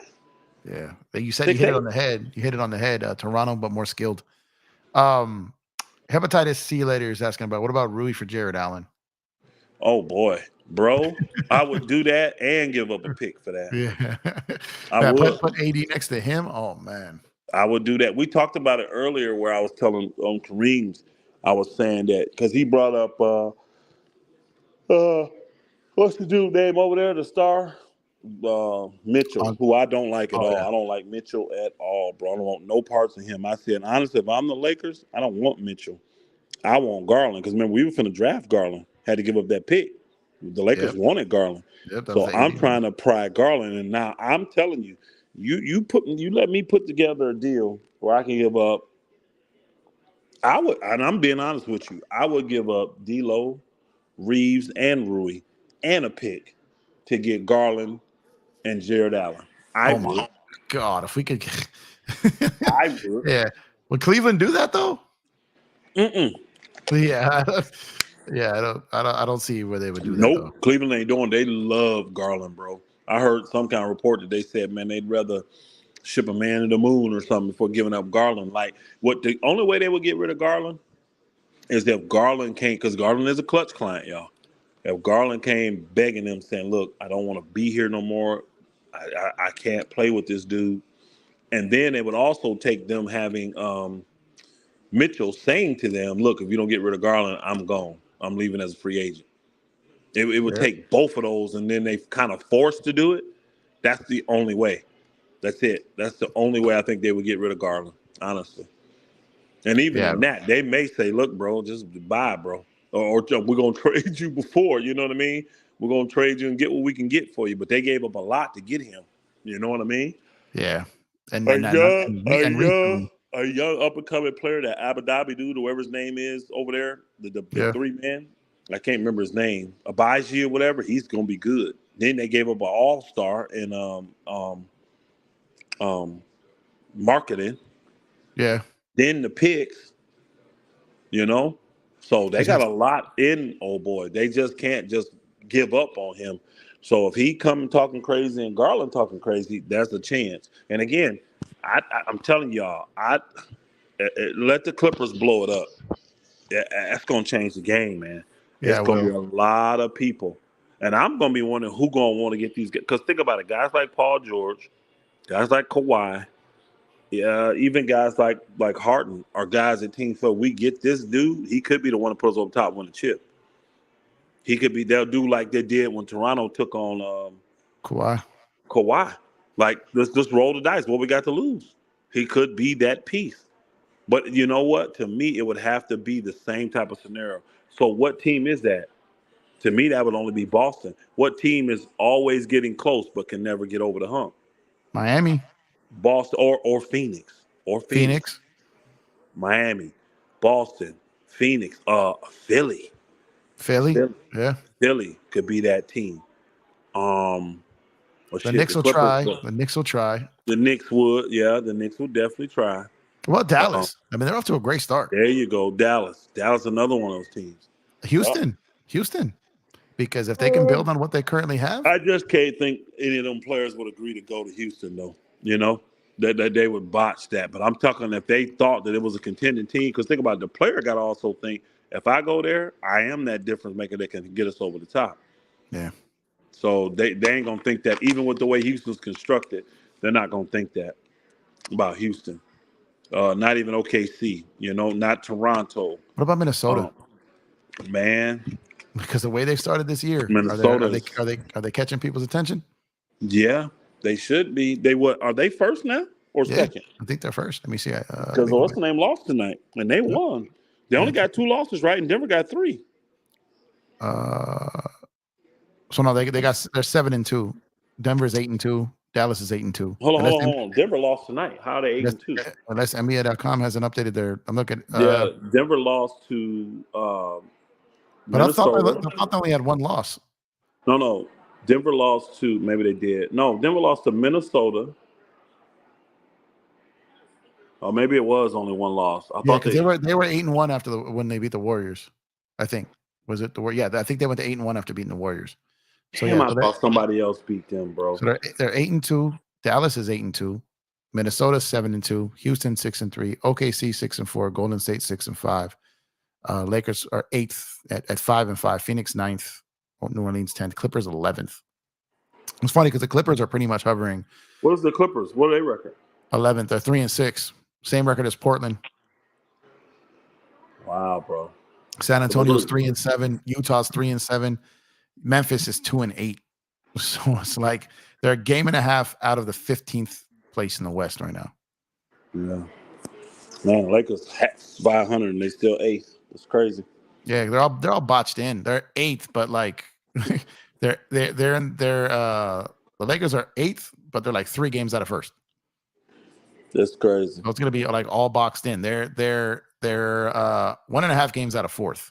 So it's like this is what the season's gonna look like because these guys are just gonna beat up on each other. So it's like, when you look at the top here, Minnesota's won 6 in a row. Houston has won 6 in a row. So it's like, and then the battle, man, you got the Phoenix losing 2 in a row. You got the Pelicans losing 5 in a row. Clippers losing 5 in a row. It always happens with the Pelicans. They got off to a great start, and then someone's going to get hurt. Ingram got hurt, and then they just went downhill. So it's like they got all the talent there. They just can't be on the floor, and it's just everyone's saying, "Oh, it's going to be the year for the Pelicans." Like, I'll believe it when I see it, man. Because, and I also have said this too numerous times. I feel like Brandon Ingram struggles. He doesn't play well as a number 2 or as a number 3. Like, he has to have the ball only in his spots where he likes his touches at his volume. Outside of that, like on Team USA or in the Pelicans, when Zion is playing, when Zion is out, Ingram gets his. But when Zion is there, like he tends to struggle at times. And now CJ's out with that collapsed lung, right, for a while, and then Ingram's out. So it's like, there they go. They're just falling apart again. Yep. Health, man. Health. I'm gonna say it again. Like I did last year, the team that's gonna make it is gonna be the healthiest. Denver was the healthiest team last year. They were the healthiest team last year. That's why they made it. So if they can get health, you can make it. You got to be healthy, though. I said Michael Porter Jr. for Kawhi. Imagine the salaries don't match up, but if Denver finds a way to get Kawhi, oh my God, no, Denver not. I don't think Denver so. will, honestly. I don't think Denver would do it. I don't think they're going to break up anything. I think Michael Porter Jr. fits what they're doing better than Kawhi does. Now I know some people are going to say that's blasphemous, but I think Michael Porter Jr. at his height, his athleticism, and his shooting ability, and the level of defense he's stepped up to play now. Why pay all that extra money to an old Kawhi that you ain't guaranteed when you locked in the old boy for a while for less money? I don't think Denver would do it. Don't. Let me ask you this, because I've had multiple discussions with this about multiple people. Memphis and what they decide to do. Do you think? I'm curious to see what you think about this. Do you think that Marcus Smart will become available this season? Say it again now. Do you think there's a chance that Marcus Smart becomes available this season? Oh boy, I would say no, because he's really that veteran leadership you need on that team, and that's the one thing you're struggling with. Now you just don't have the talent. You know what I mean? You don't have the talent, the shooting, the depth. That's what you're missing now with all the injuries and everything. But once you get all that back, you're gonna need somebody to hold it together, and that's the thing that's been killing them the last 2 years in the playoffs. It's been their immaturity. You know what I mean? They were more talented and higher skilled than these other teams. They just didn't have the maturity to beat them. You know? So I don't think he should become available. I don't. I don't think so either. I wouldn't want to keep him. I would want to keep him. Those same reasons. I'm like, I think he's the vet that they want there long term to try to help with this foolishness. I think that's the reason they went out and got him. So although Ja isn't by the time he comes back, they may be a lottery team and they may not have a chance this year. I think they got him for now and the future. They'll kind of hold that together, and not just losing Ja, but Steven Adams. Triple J is not the same player without Steven Adams there. He's not. They got that bully back there, bro, and they need the athleticism of Brandon Clark. They need that energy that he brings and athleticism and 50-50 balls he gets, and he's a smart dude actually too. He's not a dumb player. He's a smart player. So they're missing some very key guys. So I think it's going to be too late for him though. It's going to be too much, too bunched, you know what I mean? And you're going to have to fight too hard. Like, Memphis is not going to go on no 20-2 win streak. You know what I'm saying? No. And it may take something like that if you're 10, 11, 12, 14, 15 games behind, bro. In the West, I mean, you could go on a 20-2 win and still only gain like 4 or 6 games. Yeah. Because the West is going to be crazy. Yeah. West is deep. It's really deep. And you're going to have to go on a 20-2 winning streak. You're going to have to do most of that bulk against Western Conference teams. And it's like, hey, I just thought of another team that would try to get in the mix. Now, everybody know Golden State would because they always big fish hunting. Yeah. But I think the Sacramento Kings would. You're right. There you go. Yep. Sacramento, because a lot of these guys don't want to really leave. They don't want to really leave the West Coast. Now, I know the Clippers would probably have a hard time doing that because it's like, well, I don't want to give it to nobody in the West. They want to go east with them. But, you know, the players got to agree with that too. Yeah. You know, so it may have to be like it was with like Boston, like Milwaukee. Like, we're not giving you old boy, but we'll send him to Portland. Let them give him to you. Yeah, you see what I'm saying? With Drew Holiday, it'd be that type of scenario, type of thing, maybe. But I could see some of these guys saying, you know what, if I can't stay, because I don't see Kawhi and Paul George are probably too arrogant to want to go to the Lakers, and they talk too much shit. You know what I mean? To try to force their way to LA Lakers. Golden State. Balmer would never do that anyways. He wouldn't. But again, he would probably do what's best for his team, facilitate type of thing where he send them somewhere else and then let them do it. Yeah. You know, knowing that they're going to do it, he wouldn't care because he's just getting his team back. Yeah. But Sacramento, yeah, I can see it. I can see it. I think I got another one too. What about Brooklyn? I don't think they already tried it. Those guys would think Brooklyn is a place they can go and win right away. See, they would have to believe they can go somewhere and win. And with what's the name, they were the number 3 seed last year in the West. You know what I'm saying? So what was Toronto? Always contending, always there. Yeah. So, and the thing is, so Sacramento, what gives them an advantage is on the West Coast. It's right there close to LA. They don't have to go far. You know what I mean? So if they had a chance between Brooklyn and Sacramento, I think all them dudes are taking Sacramento just because they get to stay home and they think that team's better than Brooklyn. You know what I mean? So Yeah. that's what I think. But yeah, Brooklyn, they would have to have more. Like you had They got Kawhi so last. many picks. You know what I mean? I Because think don't forget, those guys got huge salaries. What do you got to give back matching it salary for salary? They're in the 40s, bro. So don't forget the guys that are going to be leaving that team. So, yeah, I don't see what's the name because to match those salaries up, Ben Simmons. I mean, that's the one. Unless you're giving up Ben Simmons, which I And don't I don't know know who if the taking teams are him. going to want them. Yeah. And Yeah. JSJ, you said Kawhi would never leave his hometown. It's not up to Kawhi. This would be the team blowing it up. It would.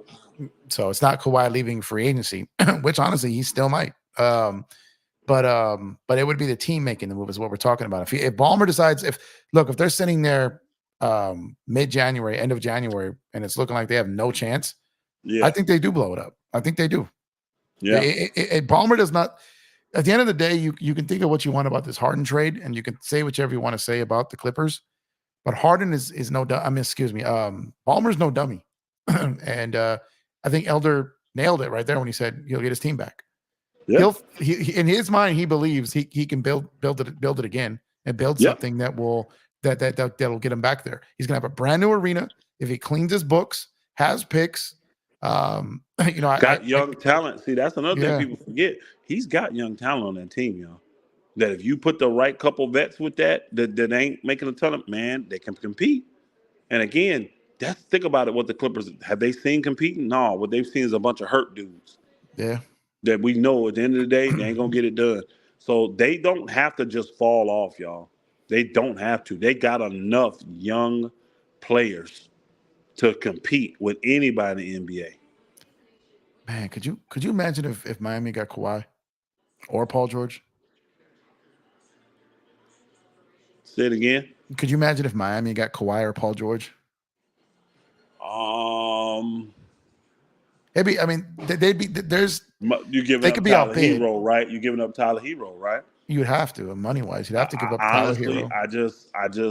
I still don't see it getting them over the top. I don't. No, well, I get don't. that, but it would make the East a little bit deeper, and it would make it a little bit more parity. Yeah. Them more Philly get it, bro. Yeah. Honestly, I mean, say they can convince Paul George to go to Cleveland or something like that. What about Indiana? I just don't see them. They got a bunch of young dudes that they're trying to. I think Indiana's trying to do it like OKC and all them. They trying to build it on their own. Yeah. So I don't see Indiana wanting to get in that sweepstakes because they got Buddy Hield now, but that's a manageable contract and it's almost over. I don't see them. Think about it. The team that's going to get it got to be a team that's willing to. Because none of these dudes are going to want to go to this team unless they're being extended. Think about it. Yeah. So it's going to probably have to be a team like Philly. It's going to have to be a team like the Knicks, maybe Sacramento. What do you think about OKC?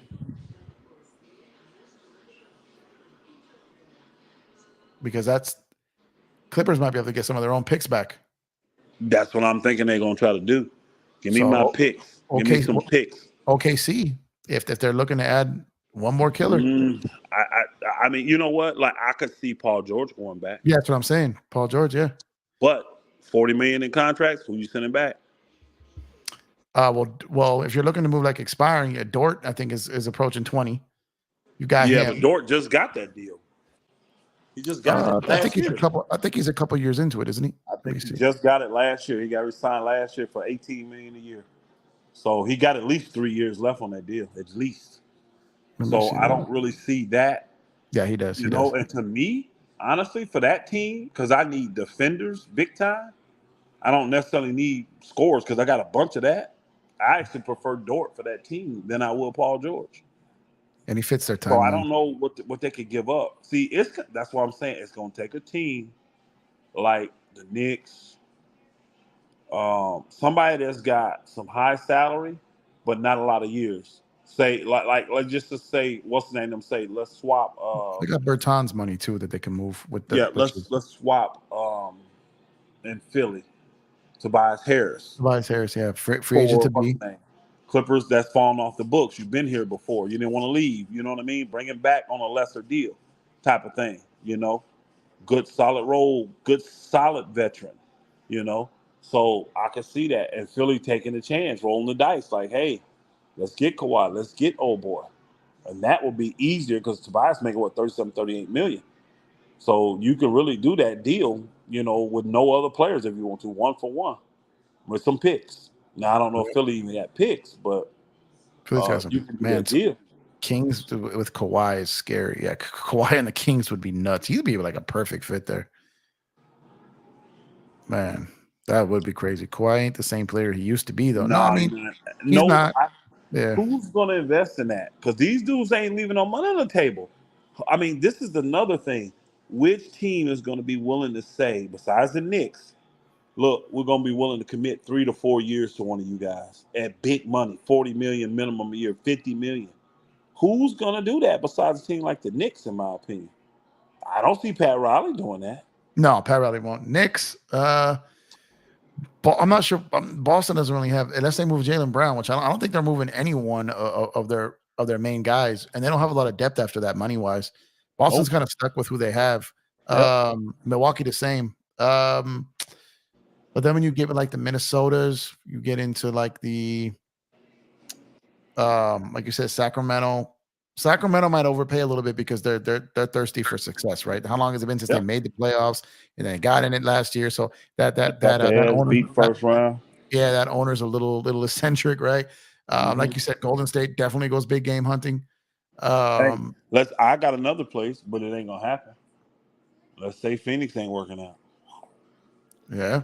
Let's say they mediocre as well. Let's swap some players. Yeah. Swap some players and see what happened. But I don't think it's gonna stay in the West. I really think they make them go out east. So I'm looking at teams like the Knicks. I'm looking at the Knicks. And you know what? Another team that may try something crazy would be Atlanta to try to keep Trae Young. Yeah. Try to keep Trae because I know Trae wants to bounce. He definitely does. But if he feel like he can get to LA and run the team, oh shoot, I think Trae would be bouncing and be happy to be a Clipper. I think he would too.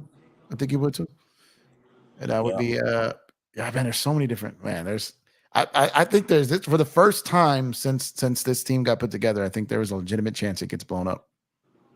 I really think there's a legitimate chance. Now they have time to, they know if 2 weeks go by and they figured some things out, obviously this is probably mute, but this is all speculating on if in the event of they don't figure it out, then this is the path they're going to go down. And so that's why it was so cool to have Elder on the show tonight, because talking these things and working through these things with someone who knows how the money works, who knows how the relationships work, who know the unwritten rules of, I'm not trading you to my conference. I'm not trading you, I'm going to get you on the other side.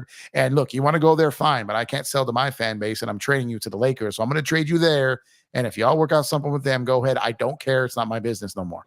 So working with someone who understands that, like I do, it's kind of cool, because usually you start talking about, they don't always know the politics of the game. You know what I mean? They know narratives, but a lot of people don't understand all the politics of it. And that's why it's always a blessing to talk basketball with you, because you're always on point with this stuff. And I'm just super hyped that not only did you show up in the chat, but you're willing to come on the show tonight. So that was that was incredible. I'm fading quick, so I'm probably going to check out, since I do got to get up about 4 hours. I'm starting to do too. But I want to thank you not only for that super generous super chat, but most importantly for your time. You spent a lot of time. No problem, my brother. Today. And like I said, you how often are you coming on? Do you know? I've been coming on nightly. Every night you coming on? Yeah, I've been trying to grow this channel. We got a little over 600 subscribers now, so not too long a time. So I'll spread the word, and any night I'm up late, brother, I'll remember that, and I'll try to come on with you. All right? Yeah, no doubt, man. I appreciate you, brother. Thank you so much. Yep, you're welcome, my brother. All right, talk to you Shalom. soon. Salute. All right, salute to you as well. All right, guys, that was the great Elder Rufus there, man. Shout out to Elder for coming through. That was a very, very good basketball conversation. Good long talk there with a guy whose basketball opinion I greatly trust and respect. We've talked on many other panels before. We've been on plenty of panels together. Two of us have never shared the screen or shared a show, just the two of us. So that was a blessing and that was really fun. I love talking basketball with people that I can learn something from as well. So it was great. And you guys were representing heavy in the chat. and I know like typically my show is usually me going back and forth with the chat. But as you guys know, when I got a guest on or I got someone on the panel, a little bit more tough. So I was throwing out everyone's comments up on the screen, but it's a little tougher to go back and forth with the chat when we got someone in the panel. So and even though this one wasn't scheduled, this one was not scheduled at all. It was just Elder showing love. So shout out to Elder, man. That was super dope. And like I said, I've spent a lot of time with Elder on the Kareem Report. Shout out to Kareem and other panels. So like it was really, really cool to be able to, have a conversation with him and talk about all that because that was just absolutely incredible. But if you guys got any because I haven't been able to go back and forth with the chat for a bit. If you guys got so many comments or some in the chat, I can rock for a little bit longer before I head out.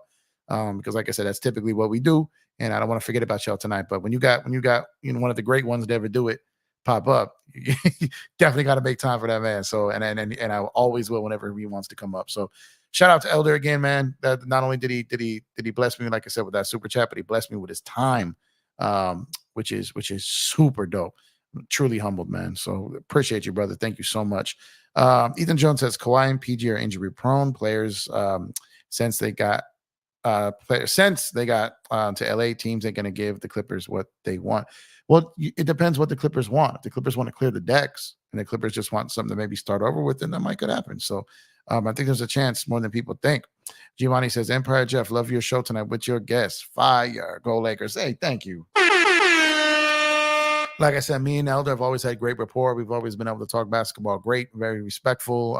Even when we disagree, it's very respectful. We don't disagree too often, though. So you'll find that a lot of the people like a lot of the people who really know this game, a lot of them don't necessarily disagree. Sometimes they got a different perspective, or it's just their preference or style of play, or like how they see the game. But as far as stuff when you're breaking down like certain comps and certain things like that, a lot of the disagreements aren't as crazy as some of the people that they just be talking sometimes, right? So, but talking basketball with someone like Elder, he knows this game inside and out, not just the game, but he knows the business, he knows the politics, he knows everything. So it's always special, when you get to talk basketball with someone like him. Dante said, Jeff, here every night. It's only 3:27 a.m. You're talking about late. Elder's on the East Coast though. Elder's out there on East Coast time right now. So, and for me, it's 12 something my time, but like today, like I got like 4 hours sleep last night and I'm gonna get a few hours tonight. So it's like you gotta understand, like between work, my other businesses, side hustles, and this YouTube thing, like man, it takes a lot of time, man, a lot of sacrifice. Shout out to my wife, man, because she's letting me do what I gotta do right now and trusting the process, and it all goes to her anyways, right? So shout out to her for allowing me the time to try to do this. I've always kind of wanted to be I've always dreamt about having like my own show, whether it be a radio show or a TV show, something just talking sports. So whether this becomes something or it doesn't, like the fact that I know I take a shot at it, and the fact that she allowed me the time and the belief and the trust to do it, knows I got a real one and a winner there. So shout out to wifey, man. Great stuff. Hey, thank you, Vince. Appreciate you. Great having you guys here. Like you guys stayed in here this whole time. Like we our numbers pretty much stayed heavy in here. So sure, Elder had a lot to do with that, man. A lot of people like check him on all these other channels. So to see him up here, not only validates my channel, but it also gives people, chance to hear greatness out of Elder. So we absolutely love our team. That was one of the most constructive conversations. Yeah, it's easy and it just flows like water. You know what I mean? When you talk to people like Elder, you're talking to people like Dan, the Laker fan, when you're talking to people like Kareem, when you're talking to people like Big Art Sports, when you're talking to people like Lakers in 5, when you're talking to these dudes who really do this, like it's, and I know I'm probably missing people. I hate when I start naming some names and then I forget it. Oh, I'm like, man, I feel bad. So, but these are the type of people that you want to have these conversations with, and they're just incredible. It is something. 600 plus since August. Yeah, no, I appreciate you, man. Like I said, I'm this is all still surreal for me. I'm still extremely humbled. I probably always will be. This is probably not something I'm ever gonna be like taken for granted or just expect it. Like every night when I log on to this channel and I press go live, like there's times where I think there's gonna be like maybe only 2 or 3 people in here. Like there's times I still can't believe that there's like 50 people or 60 people wanting to listen to me talk basketball. And then hopefully at some point it'll be hundreds of people, right? Like it's still extremely humbling and surreal to me. Like it's crazy, it's still crazy to me. You know what I mean?